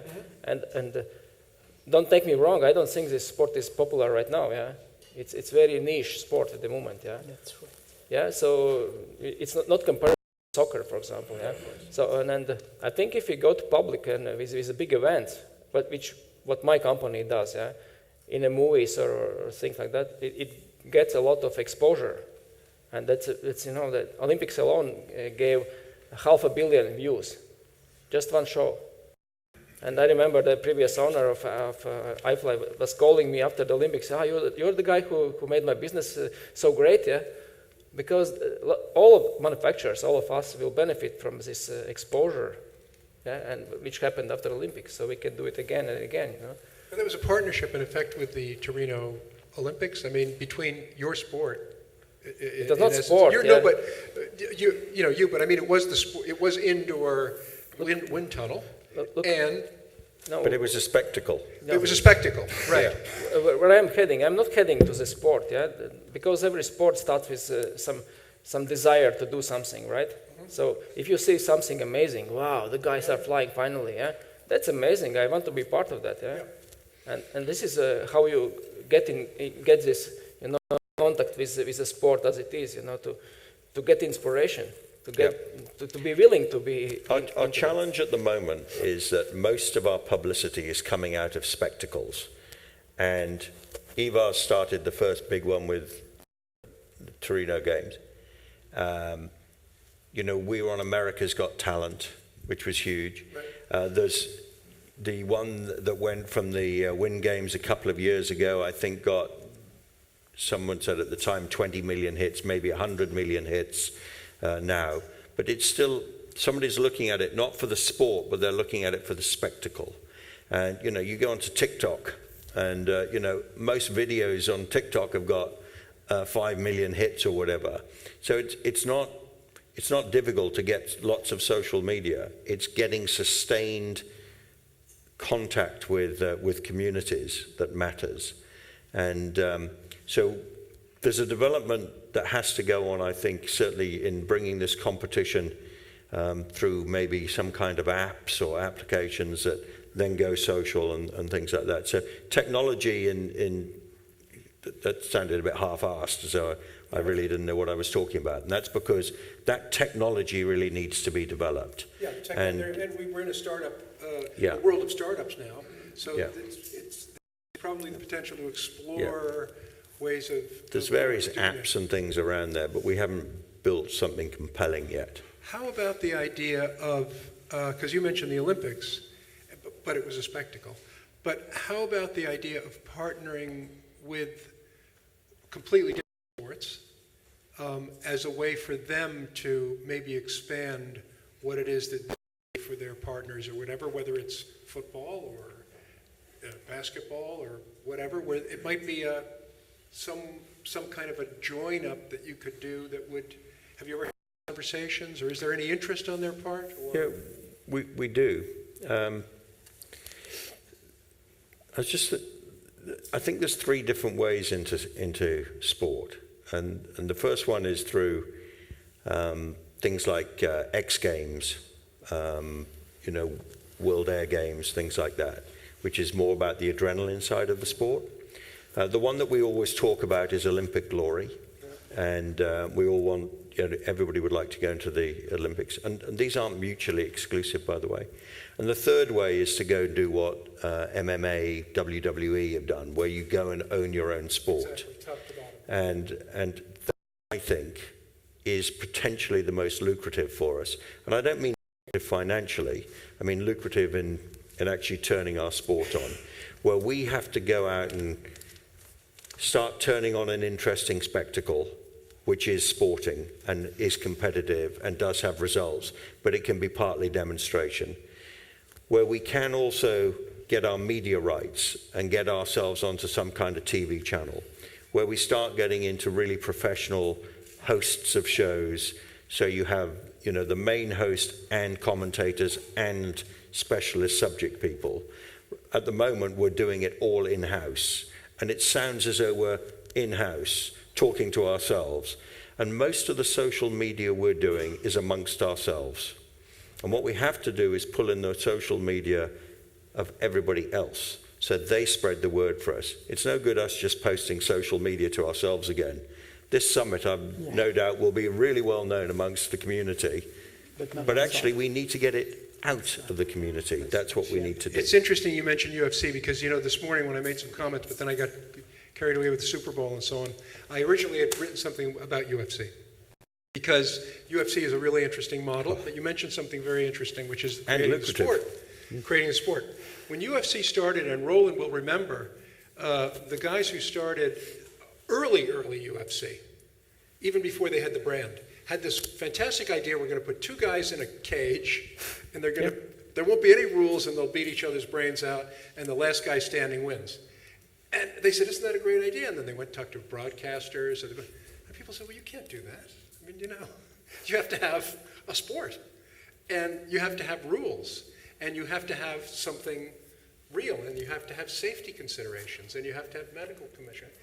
And these guys who then made UFC what it is now, then went away, and they invested in actually creating, which I know you're well aware of, a sport that you could then own top to bottom and have something really It's really valuable. difficult getting the blood off the glass in the tunnel.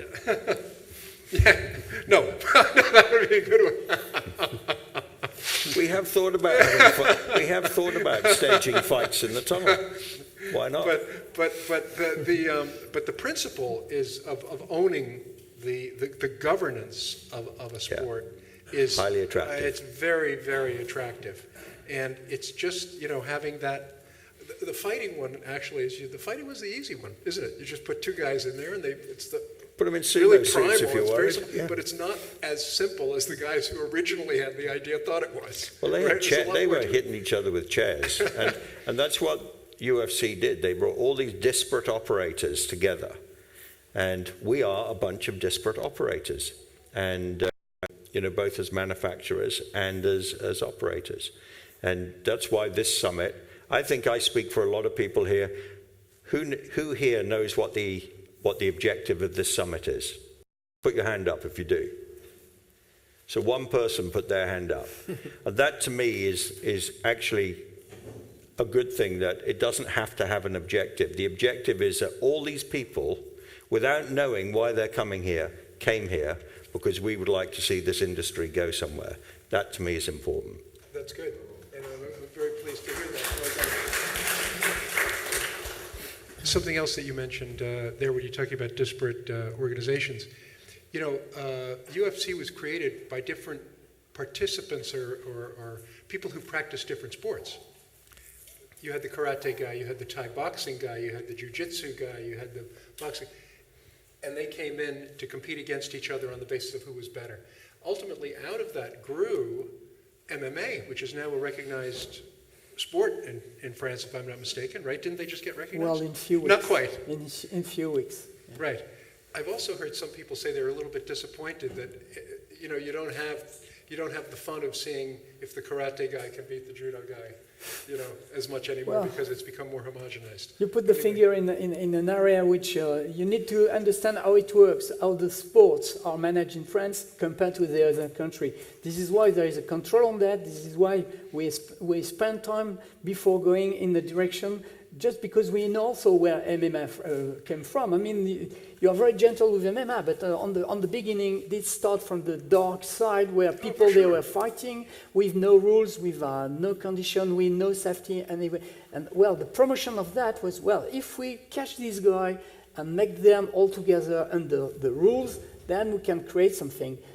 That's promoter, we did that, not sportsman, promoter. The sportsman, they still prefer to fight in the street. If you go in the website and you make a street fight, that is more popular than MMA. That's a reality, and this is a fact. That's after that, a big marketing, of course, a big business plan and all that. With no doubt, make it more popular right now because you have the channel of that. But this is the reason why in France we were careful about adding the MMA, because the MMA, they create a system, but they are also under the same system as the other sports, the drug control, for example, which is very, very important in their development. Not on the beginning, but now it's very, very important. And they are really following that, which now it's a signal that we are a normal sport, in brackets, a sport which is able to follow some rules. So within the rules there is a safety. So then, well, in our country, then the doors are still open. I think that, as I said before, we like to try to stay on, get back on track. We have another panel that's beginning, which we can jump right into. I'd like to thank the people on this one for doing a really good job, and thank you, Simon, for that comment about the summit. Very good. Thank you, and now we'll move to the next one, but we need to switch the mics over, so thank you. Merci.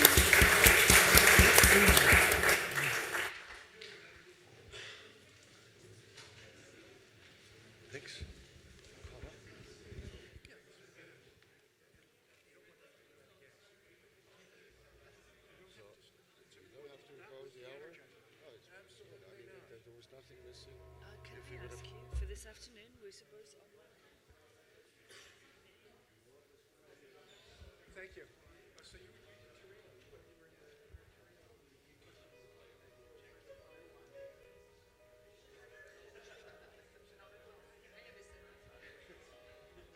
Oops. Thank you. In the beginning, it's just to go and enjoy the experience. It's awesome and it's scary at the same time. Even if we are training these kids really, really proper and trying to teach them about the athletic side of things and competition and all of that, but eventually, like, you're only gonna get really far if you're really enjoying what you're doing and loving what you're doing. So trying to give yourself the space and time for that. And I would say this to a kid who's just starting flying, but also for any of the kids on this camp. Like, make sure that you're not going to burn out too quick, because a lot of these kids are like, they're still super young, and if at this point the joy is going to disappear from their flying, they're not going to be doing this when they're adults. They're going to find something else to do. So I think it's really important to make sure that it keeps making you happy.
I feel full of power when I work with kids, when I work with flyers and create some ideas. It's impressed me very well. This is about their relationship, about their different style, different art. When I saw first time they're doing their thing, it was like In France, super it's called cooperation. It's not the scary. I was like, how can they do that so like smooth and do all the tricks? Super exciting to be working with a dancer. Like I've never done it before. It's difficult to be synced together because not a lot of our moves are the same. Like spinning and flipping, they're gonna have to do something sort of like that. But my favorite part in our routine is when we're on the wall and like connecting and then flipping back.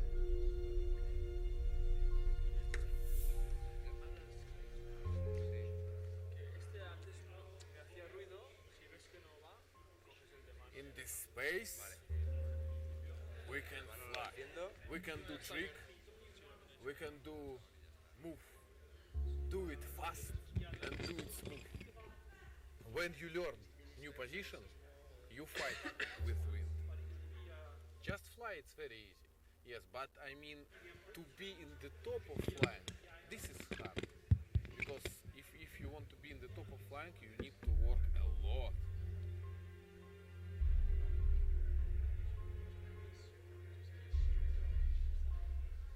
Flying is a new sport and new discipline. It's been like kind of developing so much during the past few years. And being a part of actually pushing a sport and creating a sport has been epic. It's been really inspiring to be in a part of this project. It's just going to take a lot of time and work and kind of also the commitment that you get a group together, that the same people are going to be working for the project for a long time. Then you can actually get somewhere with it.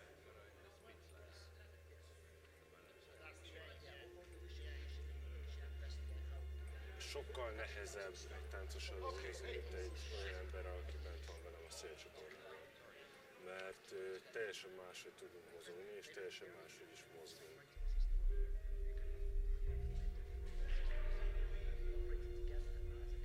We have never flown together like other than having fun, so it's a new experience because we usually have different partners. So to be able to team up with each other is pretty fun. It's really like there's so many different combinations of sport in this one.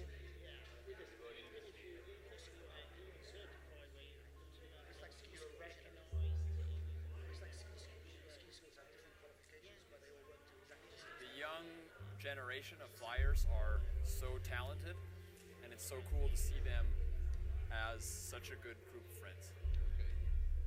Competitive with each other, and then we get out and it's like we're family. Manu's got some very good examples about how the operators in France are working as their own federation, and it's working very well. And if they, I mean, Táncosok, viszonyítási pontok a flyerekhez képest. Csomó mindent szerintem meg lehet csinálni földön, amit a levegőben nem, és egy csomó mindent meg lehet csinálni a levegőben, amit a földön nem. És hogy valahogy ebben hogyan lehet olyan összhangot teremteni, ez egy érdekes kérdés.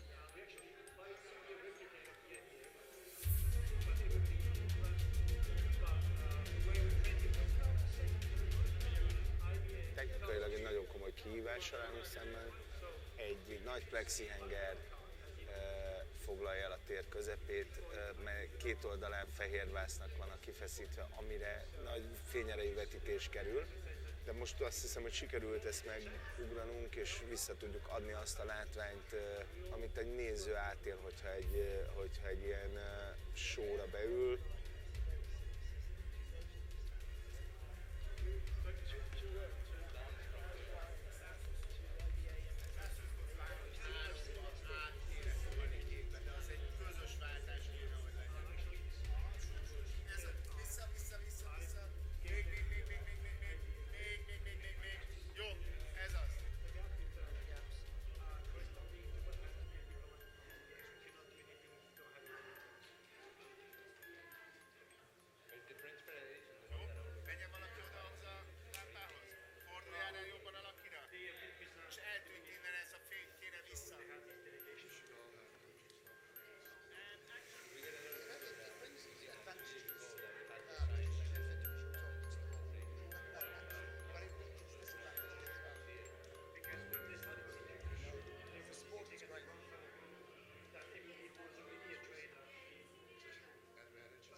Más esetben nem is kell hozzányúlni a számítógéphez, és magától repül az animáció és minden.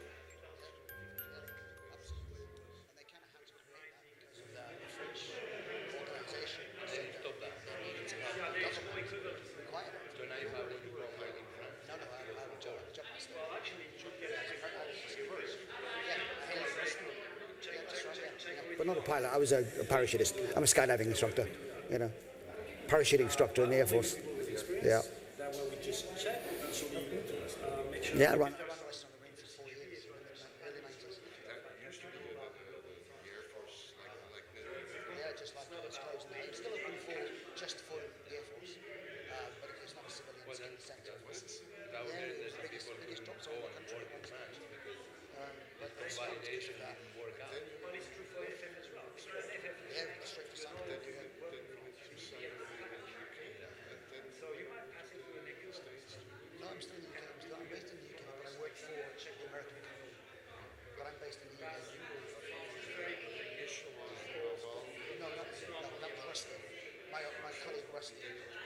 Yeah, I think it's being protected so there won't be people there actually. Let's go! Safety. They're all outside. Safety, yeah. Yeah, I think. That's the sign of purpose. But actually, as Benny said, it all comes in the end. I think you could do that. Yeah, actually, we have to say something about mission. Session 4 is almost exactly the same as session 2. Speak to the panelists about whether we need to do it. It's safe for the entire session. Yeah, this is okay. 63 is okay. I know, but like Session 4. It's taking do that. In inventory, I mean, there are certain parts which What there? But session 4 is very similar to session 2. Which one's right? That one, yeah. Just help me know what time. make sure everybody else gets session 4 is basically taking inventory. That's how it ¿Hablas español o qué? Sí. ¿Pero y eso por qué? ¿Dónde?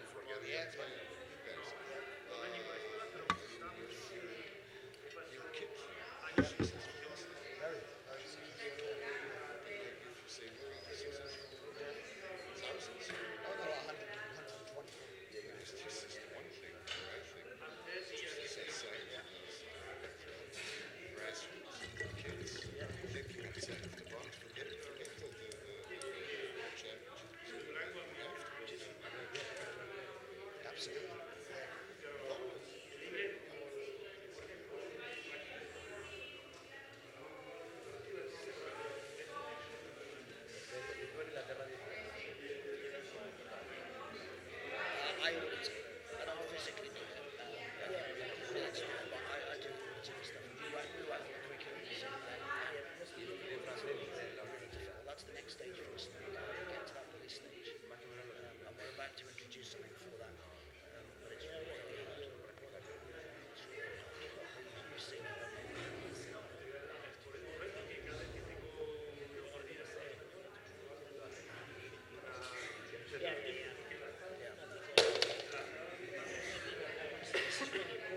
Yeah.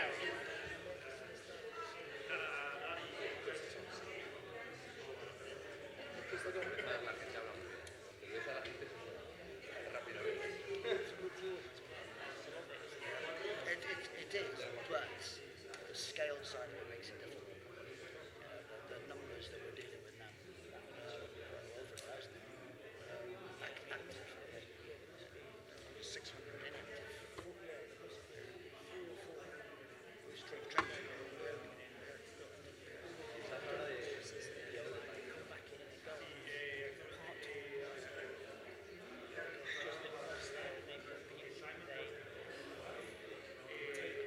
Is everybody here?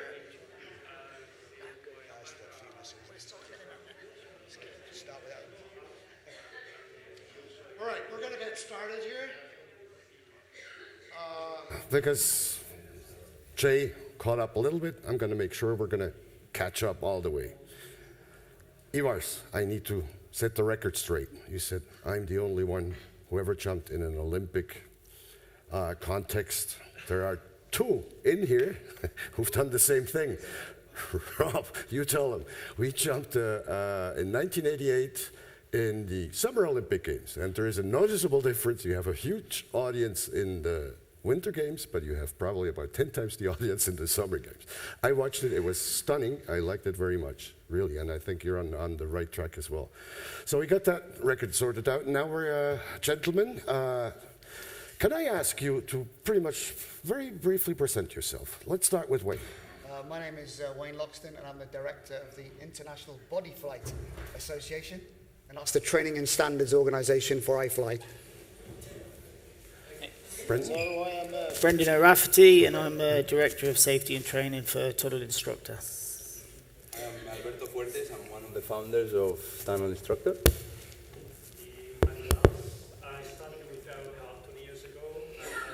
And I fly Lyon, I fly Paris, and working on I fly Copenhagen. Excellent. It really is a pleasure having you on this panel. I think you are exactly the people we need to discuss this. Very important subject matter, and I can relate to it in two ways. I kind of got into professional skydiving by being an AFF instructor. That was my history. I created the School of Human Flight. We were probably the first ones in Europe. We started it in the States. We brought it here.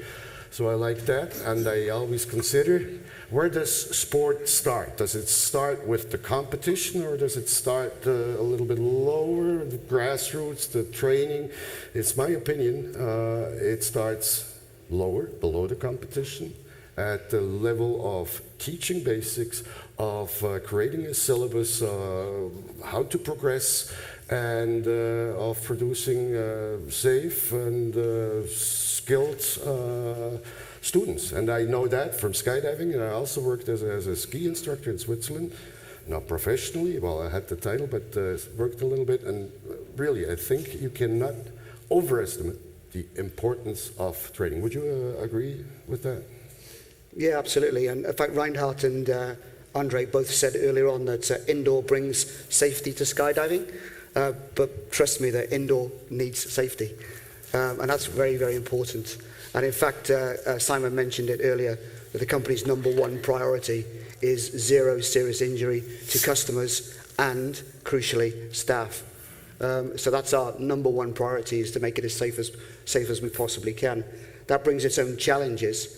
And effectively, my job, I'm a risk manager. I can't remove the risk, I can't take it away without not doing any indoor skydiving. So my role and the team that we work with is very much about how do we mitigate that risk to make sure it's safe as possible, because that's key as well. As long as it's safe as it possibly can be, then you're in a good place. Just you accept the levels of risk that you apply to it. Our challenge really now is about scale. You know, we're 89 tunnels that we need to look after around the world. We have almost 1,000 active instructors, most of whom now are not the skydivers that started in the industry many, many years ago. Some have never been in a tunnel before. And we've also got 600 inactive instructors that may come back again. So we need a system for bringing people in and out of the industry when they need that well-earned break. And then you talk about the flyer. I did some stats only last week, and we had 19,000 people, 19,000 flyers log into our flyer progression system last year. That's a lot of people, and we have to make sure that what we're delivering is safe, as well as progressive, is safe. And that's really our challenge, is the scale and how we manage ourselves in a globalized industry. That's probably enough for me. And now, we all know, I mean, at the very origin of training and syllabus and defining methods, there was the IBA, the International Body Flight Association, and then a few years thereafter, there was a group of, I would say, their distinguishing mark was they were all very explicitly European, and this is no but at you. And I think it was a group around Boris, around Paul Mayer, I think, and then you, Brendan, and this organization is called Tunnel Instructor .com or .org, and let's talk about that a little bit. Well, obviously, with the growth of tunnels in Europe, we very quickly realised, and like the IBA, that you need structure. And with structure, the end product is consistency to the customer. Some of the tunnels that you go to, you will have maybe 30,000 customers passing through in a year. And that experience wants to be consistent. It wants to be safe, as Wayne said. You do what's called RAMS, a risk assessment method statement. You look at it, you assess the risk, and you assess how do we minimize that risk. Very difficult to reinvent a wheel, but what you can do is you can make it more aerodynamic, maybe, a better way of dealing with the customer as flying changes and as more and more customers came, a different way to deal with the customer and handle the customer. And that's what we tried to apply in Tunnel Instructor. So we tried to get the best of both worlds and analyze it that way. Because other than safety, it's also a little bit about the customer experience. Well, sorry, but also, before you go, we also had to start to look at, we started to gain military contracts and things like that. So we started to have to expand on the training that was already there. We had to start looking, okay, there's more to this. We've got the first-time flyer, we've got the pro flyer, and now we've got the military in the mix, with equipment, with all the gear, with testing, So, we had to adapt to all them scenarios. Wayne, both of your organizations have a separate branch, military training, military specs? Absolutely, yeah. In fact, we're just about to launch a bespoke course for military instructors. That market is quite large. It's niche. It's very specialized, but it's very important because we have to apply the same standards. Now, we're dealing with a customer that I know quite well from my previous life, and a customer that understands risk, so therefore they demand that what we apply in our tunnels actually meets their own standards. So that's quite an easy customer to deal with, but still a risk we have to mitigate. And at the same time, we also have to be aware of the fact that the military, having them in the business, means impulses are going out from them. I mean, were the first ones using tunnels for training almost exclusively. And Fort Bragg, they trained elite forces there when nobody was commercially involved in running tunnels. So is that positive, Alberto, in your opinion? Well, the thing is, I wanted to say something from a second ago, and it's a little bit of your question, but we started the organization as well, more or less at the same time, but we were a non-profit organization, meaning in the way that the people that were working with us, Paul, Brendan, I, and many other people, did not make any money. So we were a little bit slower everywhere.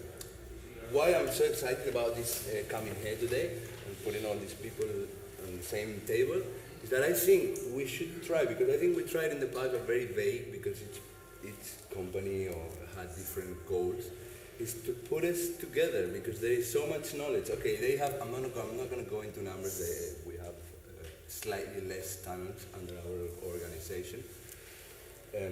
But I think if we got together all the knowledge of all the accidents, all the things that happen, if we started sharing all those things, if people had similar ratings, if people follow one thing, I think it would be fantastic.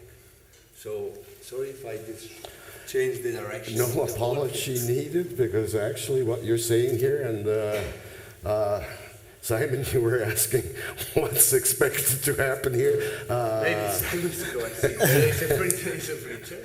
So this would be a positive outcome, obviously, I think. What I would like to say is a comment earlier about, someone said about the cost of the machine and the cost of the instructor. Well, probably one of the costs, the biggest cost, is obviously the electricity.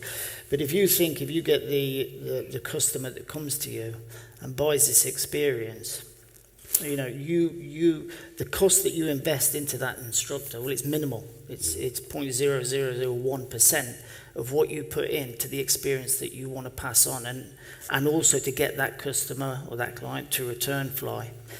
So the cost of training instructors is really very minimal. It's nothing. And yet it's probably one of the most important parts of your facility. It's the forefront of your business. It's the safety element, and it's everything that you need. And yet it's the part that we, as a collective, we don't seem to push enough, I don't think. And I think we really need to get together and try to really push that forward. as a collective, as a group, IBA and tunnel instructor. I think tunnel instructor or IBA, we both invest, all the tunnels invest a lot of money in training. There's a couple of several tunnels that they don't follow any process, and I think those are the danger. You sometimes see videos where there's insane things, like, oh, let's play a game, we're going to put a fan flyer that has never been in the tunnel before and without an instructor, and it starts bouncing off the walls, and you're like, oh my God, how is this happening? So I think if we were united, if we were just one, I think people that don't have a system will go, okay, everybody's following this united system, call it whatever, we don't care what we call it. And those few tunnels that don't follow anything, and they have accidents, which then start people thinking that this tunnel thing is a dangerous thing, will dissolve, and it will be a complete 100% sport. I think Simon was correct at the beginning saying there are two parallel sports, skydiving and tunnels. I didn't agree 100% with him with saying that it doesn't matter what you call them. I think you should call them two different names. Because if you want to say indoor skydiving, when I was running Madrid Fly as a manager, always with the marketing people, I was like, stop calling it skydiving. People think it's dangerous. People, yeah, it's adrenaline seeker, that's nice, but they relate everything with danger. So I think if you gave it their own name as well, that would be good. And once again, I go back to the same topic. I'm very stubborn, sorry. I think uniting the whole thing will be the greatest thing that could happen for the sport. And I leave it there. There is no doubt, in my opinion, I mean, I really made it a very valiant effort to catch up on the huge amount of paperwork that both organizations have created, and I really must say this is most impressive. I mean, yeah, I can add one thing on that, in that this is probably the easiest part of our industry to get some commonality in, and we already done we spent 3 days, I think, didn't we, doing this very boring risk analysis, which is so important, that keeps our industry safe, keeps our bosses out of jail, and it's really important. And we've already done that analysis, and we already recognise that what we do in many levels is almost exactly the same, and so it should be, because we're not talking about rocket science here. The principles of coaching, the principles of teaching are similar across many, many sports. And all we're really doing is applying them to our particular sport. So actually there's already a lot of synergy in what we do across the two organisations. The key is to target those that don't bother and that give us a bad reputation.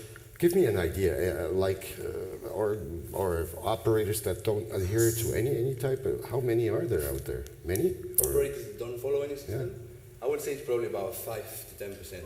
But it's changing. I mean, Simon said it and he was right. People want to achieve something, and that's the good thing about IBA and tunnel instructor. There's an achievement there. At the end of it, you receive a certificate, you're accredited, you're signed off on a website, and you're monitored. And hopefully the facility that they work at, their chief instructor, will continue their growth, either through a contact like ourselves or an examiner or within their own facility. And that's all we want to achieve, to maintain a higher standard, and therefore the end product is the customer, is the client.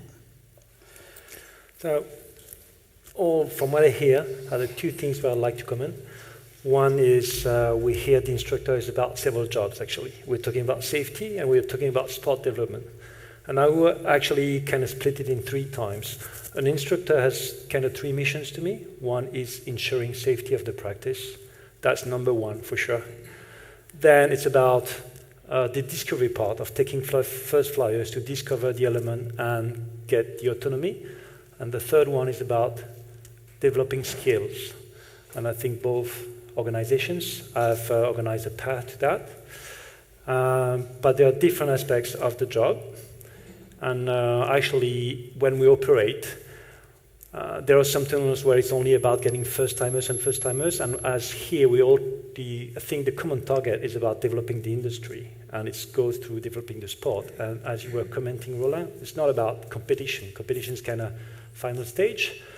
But developing the skills is very important. Simon mentioned Return Flyers program.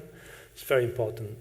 And we put the emphasis that all instructors do not have on their mind only the safety and doing first-timers. You each time address someone as a future tunnel flyer. Let's call it this way, because I agree it's nothing to do with parachuting. So the mission of an instructor is creating future tunnel flyers. That's one part. The other part, you were commenting about getting a common system. Well, actually, in France, I would not agree with you about the statistics on 5 to 10% being not outlaws, but being not having any specific training programs. France is probably the country with the highest number of tunnels per population. We currently, for a country of 67 million people, we have 25 tunnels open and running in France. And could be that by the end of this year will be 30 tunnels. So it's about one for every 3 million. What's their technology? Well, I'd say half of them are small tunnels. And there's been comments about tornadoes being mobile. Every tornado owner knows it's not mobile. When you try, sorry about this comment, they're not mobile, they are somewhere. And eventually, when business goes down, they can be relocated. But I don't know tunnel owners that are moving them except for 1 or 2 exceptions. All the owners, we have 16 tornadoes in France. They are located somewhere. And the only 3 that moved were only because the business went down. That's it. So they're small, and they're very good for initiation, as Eva has been mentioning. It's a very good tool to start discovering the flight. And the others are all various technologies, and that's my second point. In France, we have set up a kind of our own governing body. It's called the Corporation des Souffleries Sportives, which means the Corporation for Sport Tunnels. And it's a lobbying group, and we work weekly together, and there is a very good collaboration in between competitors. Actually, we have 6 different technologies among the corporation, and we really work together on all aspects regarding the sport development, or everything that is corporate, and everything that is safety related. And then it comes to the point about instructors. You have different courses. So we have people going through the tunnel instructors, people going through the historical aerocar training, and people going through the IBA. And on top of that, in France, you cannot have anything that is not legally organized, otherwise it doesn't exist. So we have another diploma that's called the CQP. Bear with the name. It's a national diploma, and we all need to get it. So even if I'm an iFly, I'll have the IBA and the CQP. But in the end, all training centers, and we have from the 3 different training systems, all come up with the same system, and we agreed to work together to go through the same path, to the point that we have agreed, for instance, that all our flyers could go from my tunnel to your tunnel to his tunnel, as we check the same skills, because in the end we do the same job. So what you're dreaming of, Alberto, is kind of already existing, already on tracks, although through different organizations, but we already talk, and this model we have could probably export it. We could do our own governing body, and it's not only about instructors I'm talking, it's about industry development. It's for us to to grasp our future, our industry can gather and organize itself. I think it's great that you guys in France have your, way of managing all the systems, but it doesn't happen everywhere. And I think that's the problem. If we could get those towns that they do their own thing, to follow some kind of process, maybe the French, maybe the IBA, whatever it follows, but something. I think that would be very important. I'm not going to say names, but I've been with manufacturers that we said, we're going to send you an examiner for free. You just need to pay for his expenses and for his salary. And we're going to rate your people to be part of, in our case, was tunnel instructors, so they could teach the system. And they were like, oh, but that's 10,000 euros. I don't want to do that. I want to save that. And then they end up doing their own thing. And then those people, yeah, they did save 10,000 euros, but when you go online into the tunnels and you look at the videos, you go, there's so many accidents, there's so many crashes, there's so many that's things. why I was talking about my statistics in France would say that about 30% of people do not have rated instructors from any system. 30% in France? Yeah, we are fighting that because the thing about our industry, we have a common interest. If anything bad happens somewhere, we all get the hit. With all the investment involved, and it's not only about electricity, it's about the machinery and everything. There's so much at stake But that we have this common responsibility and mission to protect the people and to spread the message to have common standards of safety. And then I think this goes outside the boundaries of solely instructors' safety. It's also machinery safety. We need common standards in our industry to protect our sport. Yeah, that's a good point, because we're talking, safety is a function of leadership. And the leaders in the industry need to buy into the principles of safety, and that's when it starts to work. And talking about the common standards, one of the things that we're particularly keen on, Simon mentioned the ASTM, that's the American Standards for Testing Material. It doesn't really matter. What it really means is something like ISO, BSI, AVNOR. It's a recognized standard that's internationally complied with. And that standard is about to go live middle of this year. It'll take 3 years to go through the political processes around the world. But that's a start. That's one start of a common standard for the building, the operating, and the training for everything to do with a wall-to-wall tunnel. And that's an important start point. But this is an opportunity. I said this was the easiest thing to do, but nothing's easy. Because when we start talking about scale, then we start talking about regulating skydivers or ex-skydivers, and none of us wanted to be regulated when we were skydiving. So there's an audit cycle that's going to need to kick in with this. But that's part of the industry, and it needs to go that full circle. We train really, really well here in most of our tunnels. We operate really well in a slightly lesser percentage, but we don't check. We make an assumption that people are trained, and therefore they are going to stay amazing instructors. They're going to stay amazing operators. And the circle that's going to be difficult to close, but with a collective approach we could get closer to it, is how we do that full audit cycle, so that we as an industry, we sing off the same hymn sheet. And that's quite an important thing to do. One observation. It's really good that you bring it up. I mean, it falls under this overall topic as well. This self-governing industry standards.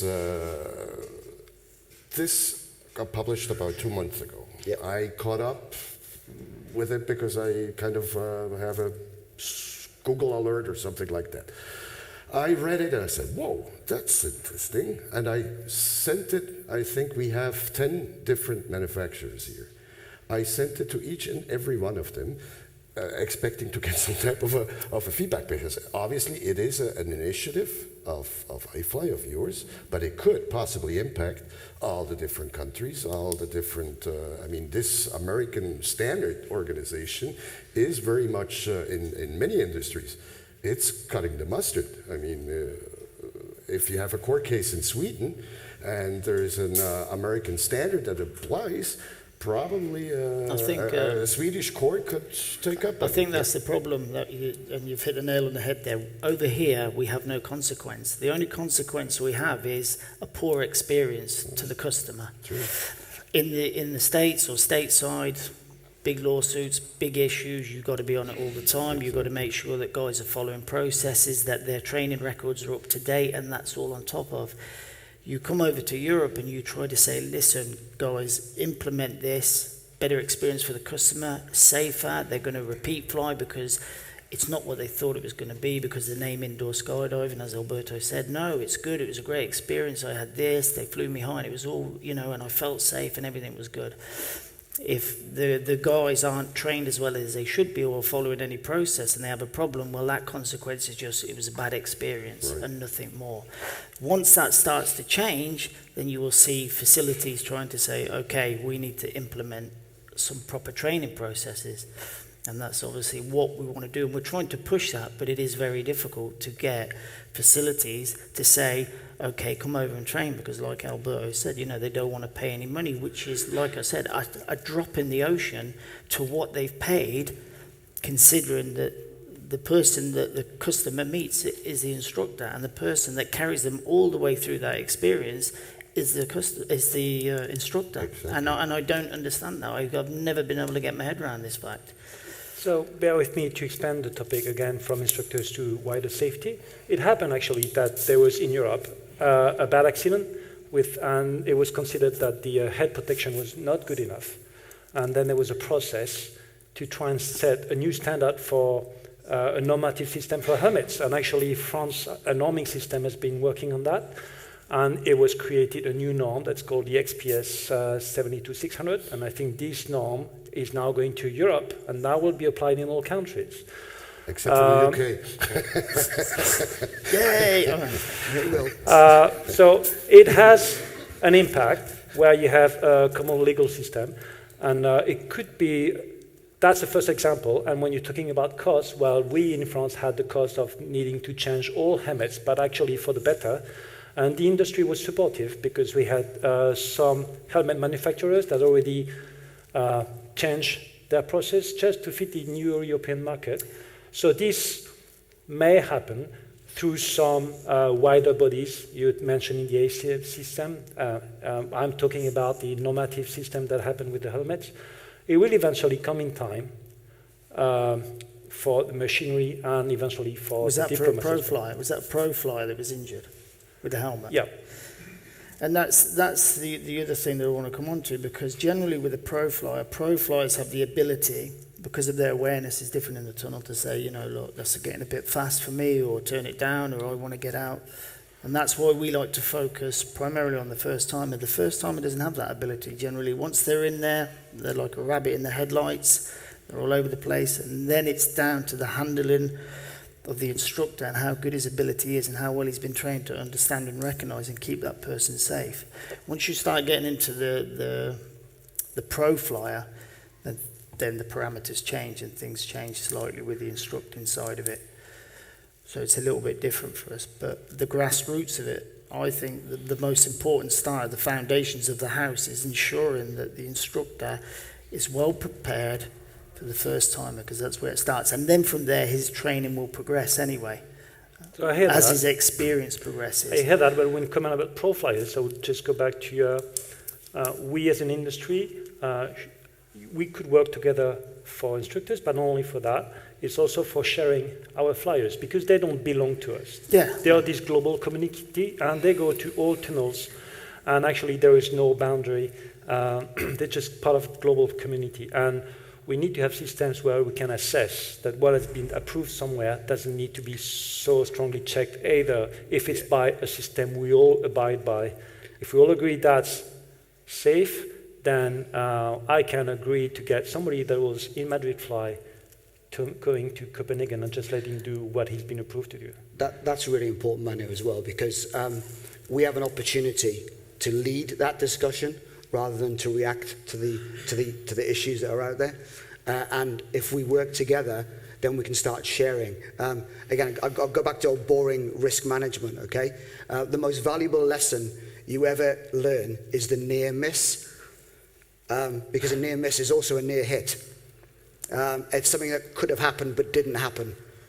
And culturally, we tend to hide that because we're either embarrassed about it because our fellow instructors are going to laugh about us, or we don't want to expose it to our boss because we might get sacked. And that's a really bad place to be culturally.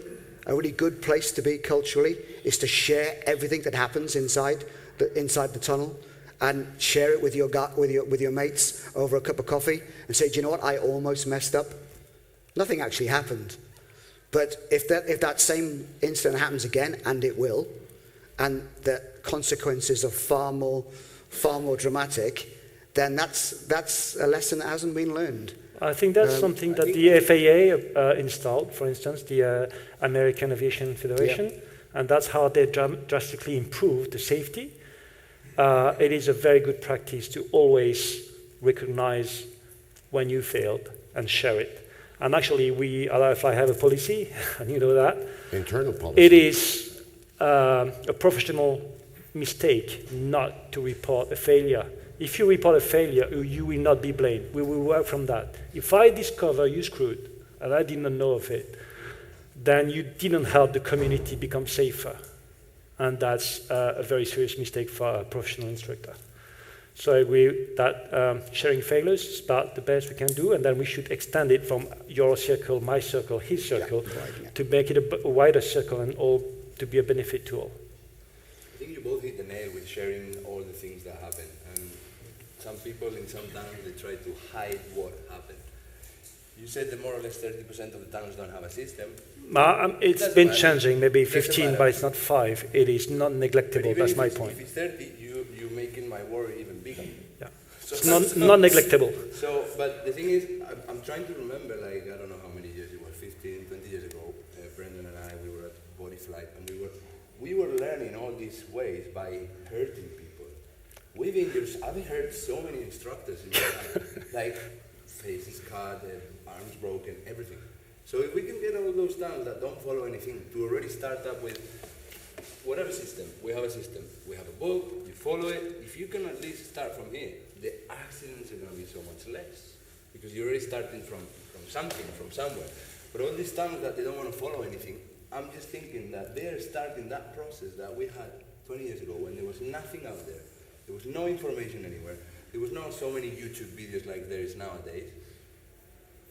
I think we need to try to address those 30% of towns or whatever, 10, 15, 20. Come up with a way, how could we get all those towns that don't follow anything to follow something? Whatever, IBA, Skydiving, it doesn't matter. Self-regulation. It starts with that, exactly. Yeah. A trade organisation or a trade association that chooses to comply, and that's key. And probably extend it to everything else than instructor. Everything is related to safety, equipment, machinery, everything. The alternative would be, as we discussed earlier, I mean, if every country would be like France, I mean, you don't have any funding issues, things become law almost automatically and always.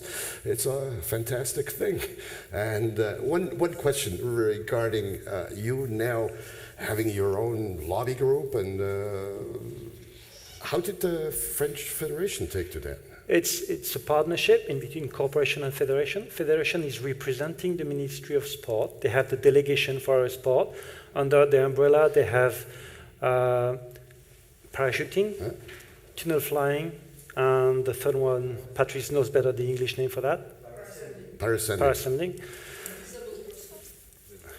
And so that's under their responsibility. And we see it as federation has the responsibility to develop the sport, to name the national teams, to be the official representatives, what we call the NAC and everything.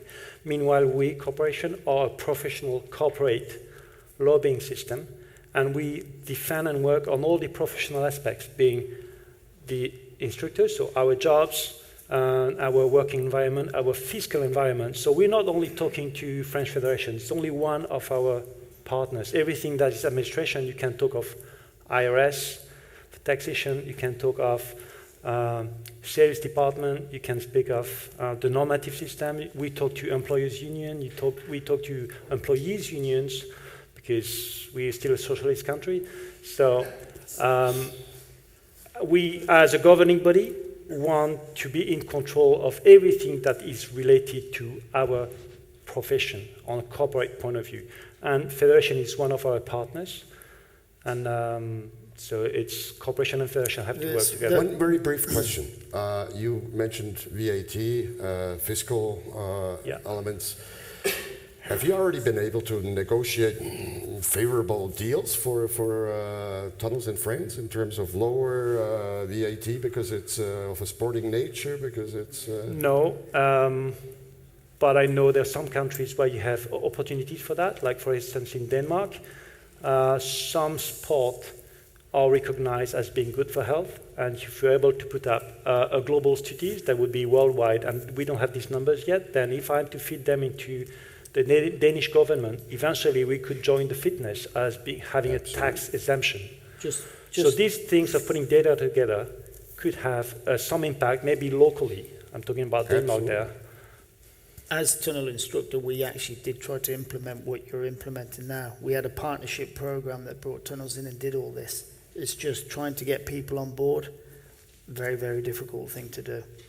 Paul's here, he'll tell you about it at the end, we can talk, but that's what you're doing now in France is what we tried to do. We weren't just about going around and training, we had a whole sort of network in place, and it was the partnership deal that they would come in and we would do all these things that you're talking about. It's just that as it's progressed, nobody went down that road and they just all focused on training their staff. And we even wanted to go and follow up with training and go back and assess and all these things. But again, like I said, there's no consequence in Europe, and therefore there's no consequence. So who do you answer to? But once that changes, then we can you start from the police it people that are better. here. Yeah, of course. Because my point is, see, Domi is going to open ISG tunnel in 6 weeks from now, and she's in the corporation. And we are working with Wimby, who is a Czech tunnel from Strožňany. Then we have other bespoke technology like the old Aerocar, and we are having this convention. So what I'm telling you, it could start from the people in this room having an agreement. That's where we should head, and then we come with a global attitude. And when 90% of people agree on that, the others will have to follow. And that's how PADI started. PADI is probably the best example of where we're trying to get to. There are other dive associations out there, but PADI is the one they aspire to be a member of. But that started out in a room, probably with just about as many people as this, trying to say, how can we make our industry safer? How can we stop people being hurt while they're diving? How can we regulate the rogue operators? And that was a choice that they made. And now the rest is history. The company sold for absolutely perfect example. Millions and millions of dollars. Perfect example. I mean, it's identical virtually in terms of purpose, in terms of structure. It brings challenges, because let's not assume that PADI is without its challenges. They have their own liability issues. If a dive shop chooses to be a member of PADI are required to go and audit that dive shop. They can't just fire and forget. So there's a responsibility there. If somebody dies in a dive shop, PADI at the first instance are held accountable, because they have to go and make sure those people are operating correctly. So it does represent challenge, but it's certainly something that the Climbing War Federation in America did exactly the same thing. It was a choice they made. And I guess that's where we're at now. We need to choose. So when you're bringing another point about liability, and we're talking about instructors here, it's good that we sit here with both providers and operators. And as operators, for instance, in France, most of us, or at least all people from the corporation, agree that we should not let anybody coach in our tunnels if it doesn't have a professional liability. So these are things why gathering as a global movement could help us find better insurance for everyone. Because when you start a new sport, if you don't have many statistics, then obviously your insurance contracts are going to be very expensive. So in France, there are about 3 companies that give insurance. One is through the FFP, because they already have an experience into this type of risk. And but what I'm mentioning here is we have agreed on policies where we have coaches coming from everywhere, but in order to be able to work in our tunnel, whatever, I'm not talking Alpha, I'm talking corporation, they need to prove that they have their own professional liability. We have ourselves... But why? For what purpose? Because if they have... I have my own instructor on the door, being the doorman, ensuring the safety of the session. But if you're doing the skill development part of your job, then you'd come with your own, like yourself, Alberto, you come to Paris and you train some people, you're very experienced people, but although I have the responsibility of the tunnel, you're in charge of that student and I'm just supervising it. If anything happens, you have to stand first in the line, so we make sure that you're a fully responsible professional coming to me. But my point would always be that the instructor, if he's got the training, he's got the right training provided, he can do the job and keep the guy safe while he's being coached. If he's unhappy with anything or feels that safety is being compromised, then he would just go, sorry, you don't do that. He's not at that ability or skill set. Why sort of start to alienate coaches and push out and say, well, you need this and you need that, when the guy who's in the door, the instructor, as long as he's got the relevant training and can do the job. The problem is most of the people that are in the tunnel doing the spots are not qualified to do it or are unsure what they're doing, and that's when the accident happens. That's through my experience of traveling around tunnels. That's what I've seen. Well, in most industry, when you go and you are a service provider going to a company, you come with, as a professional, you're insured for what you do, and you deliver the service at some other location. You're responsible for what you do, and that's what it is. You have to get your own insurance. There's a difference between the coaches. We see it slightly different. I think this is the only thing that is slightly different from tunnel instructor and IBA. We see coaches in a way more or less like flyers. The guy in charge is the guy in the door. He's the one responsible for everything. We're the same. As he says, if he doesn't think it's safe what the coach is doing, he stops it. We do the same. So, okay. So I think the main thing is, as long as the whole thing is safe and the guy on the door is certified and he knows what's going on, we don't have to be so strict with who. Yeah, I think where Manu's going with that, the insurance gets really important for the coach. I mean, you can have a debate about the difference between an instructor and a coach. And we could spend 3 days talking about that, the differences and the similarities. In fact, in many sports, they're exactly the same. We actually define it within the IBA in our documentation, and very simply, because I'm a simple guy. And the instructor is in charge of the environment, everything to do with the wind tunnel. The coach is the person who coaches the athlete or the flyer, but is still within the environment. And that's how we delineate. But where you get problems is at the more elite level, or let's say the intermediate level, when back layouts, those types of manoeuvres, which we know are very difficult, and also very difficult to spot. And that's where it becomes more difficult. Where does the responsibility lie for that more elite level flyer? I just believe it always it's just a lies difficult with the area. instructor. That's just always my belief. We agree with you, yeah. But that's where the difficulty You come to that workplace comes in. and that's his job, and he's responsible for that environment and responsible for keeping everybody safe within that environment. So I think maybe what I meant went to another thing that my original purpose was to say, from a wider point of view, if we agree on similar policies and where stand the responsibilities, then we can have, as a global governing body internationally, can address insurance groups and stuff like that in a better way than just coming as very scattered. Very good example here. So the cooperation we have in France, just a small one, it could be maybe not the good example, but if we have come with a common governing body from this meeting, we could be recognized with safety standards that would be much better accepted by insurance groups, for instance. But it's not only about that. You see the picture?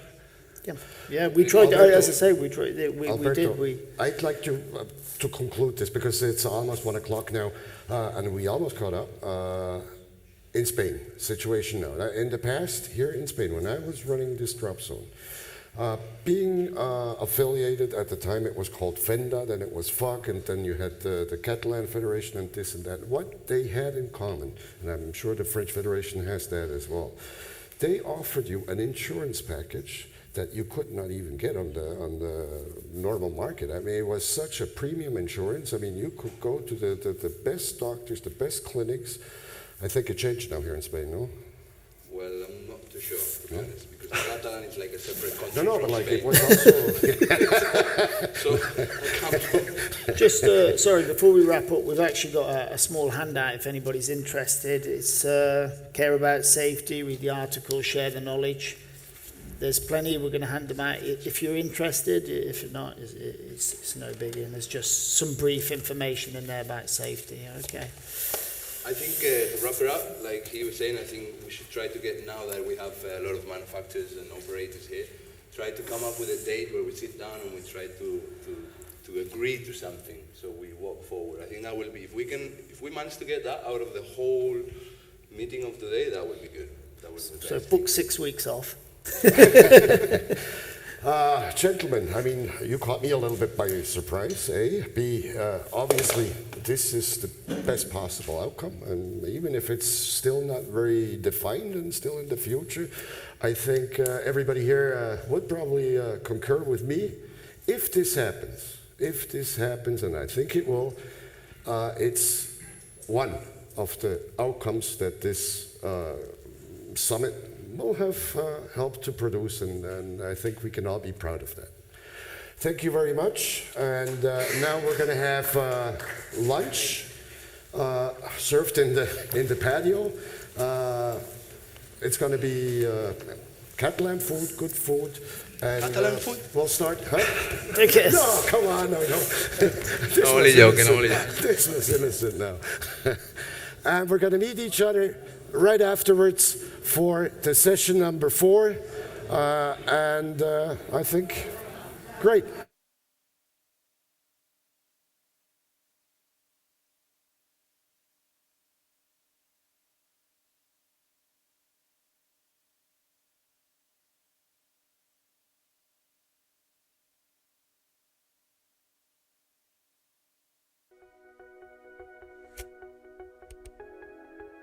Welcome to the world of indoor skydiving, one of the most exhilarating experiences you will ever have. It is the opportunity to fly like you could only ever imagine. Almost any person at any age can learn to do flips and tricks, fly with friends, break through fears, and ultimately live their dreams. Every tunnel flying session begins with the guidance of a highly qualified and experienced IBA-rated flight instructor who is there to help you master skills you already know, challenge you with new techniques, and share in the excitement of body flight in the safest possible environment. All IBA-rated flight instructors are trained to the highest possible safety standards, and just like you, they love to fly. The IBA offers a flyer membership program, which provides a wide range of benefits. And best of all, becoming a member is absolutely free. Some of the benefits include the personalized digital logbook, which allows you to track your tunnel time, tunnels you visited, and skills you've mastered. The IBA News section, which offers members a variety of news articles and media to inform, support, and inspire you as you progress through this incredible sport. The IBA Library, which is an unrivaled collection of flight progression lesson plans and tutorial videos. Other benefits include a global tunnel database, which lists all the IBA wind tunnels, and an event section that connects you to coaches, leagues, and competitions all over the world. When you are ready to compete, the IBA offers a full competition section where you can download competition rules for every form of flying and generate dive flows for practice. As you progress, your instructors will be there to guide you at every level. You can be a part of this exciting community simply by joining today. Our vision is to fly together, one community in the safest possible environment. The IBA wants to fly with you, so join today and learn to fly.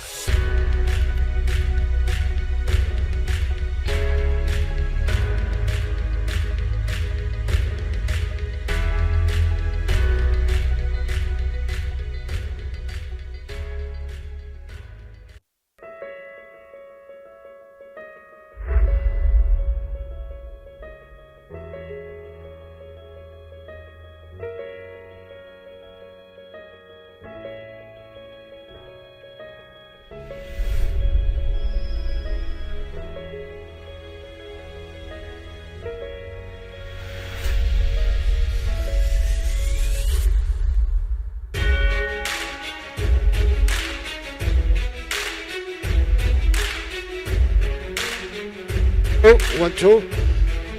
Just one brief announcement. If you don't have any lunch tickets, and as a panelist you don't need lunch tickets, you're identified by your badge, you can still buy them where? Outside? Just outside the door, there's going to be Carolina, my wife, she's going to sell you a lunch ticket.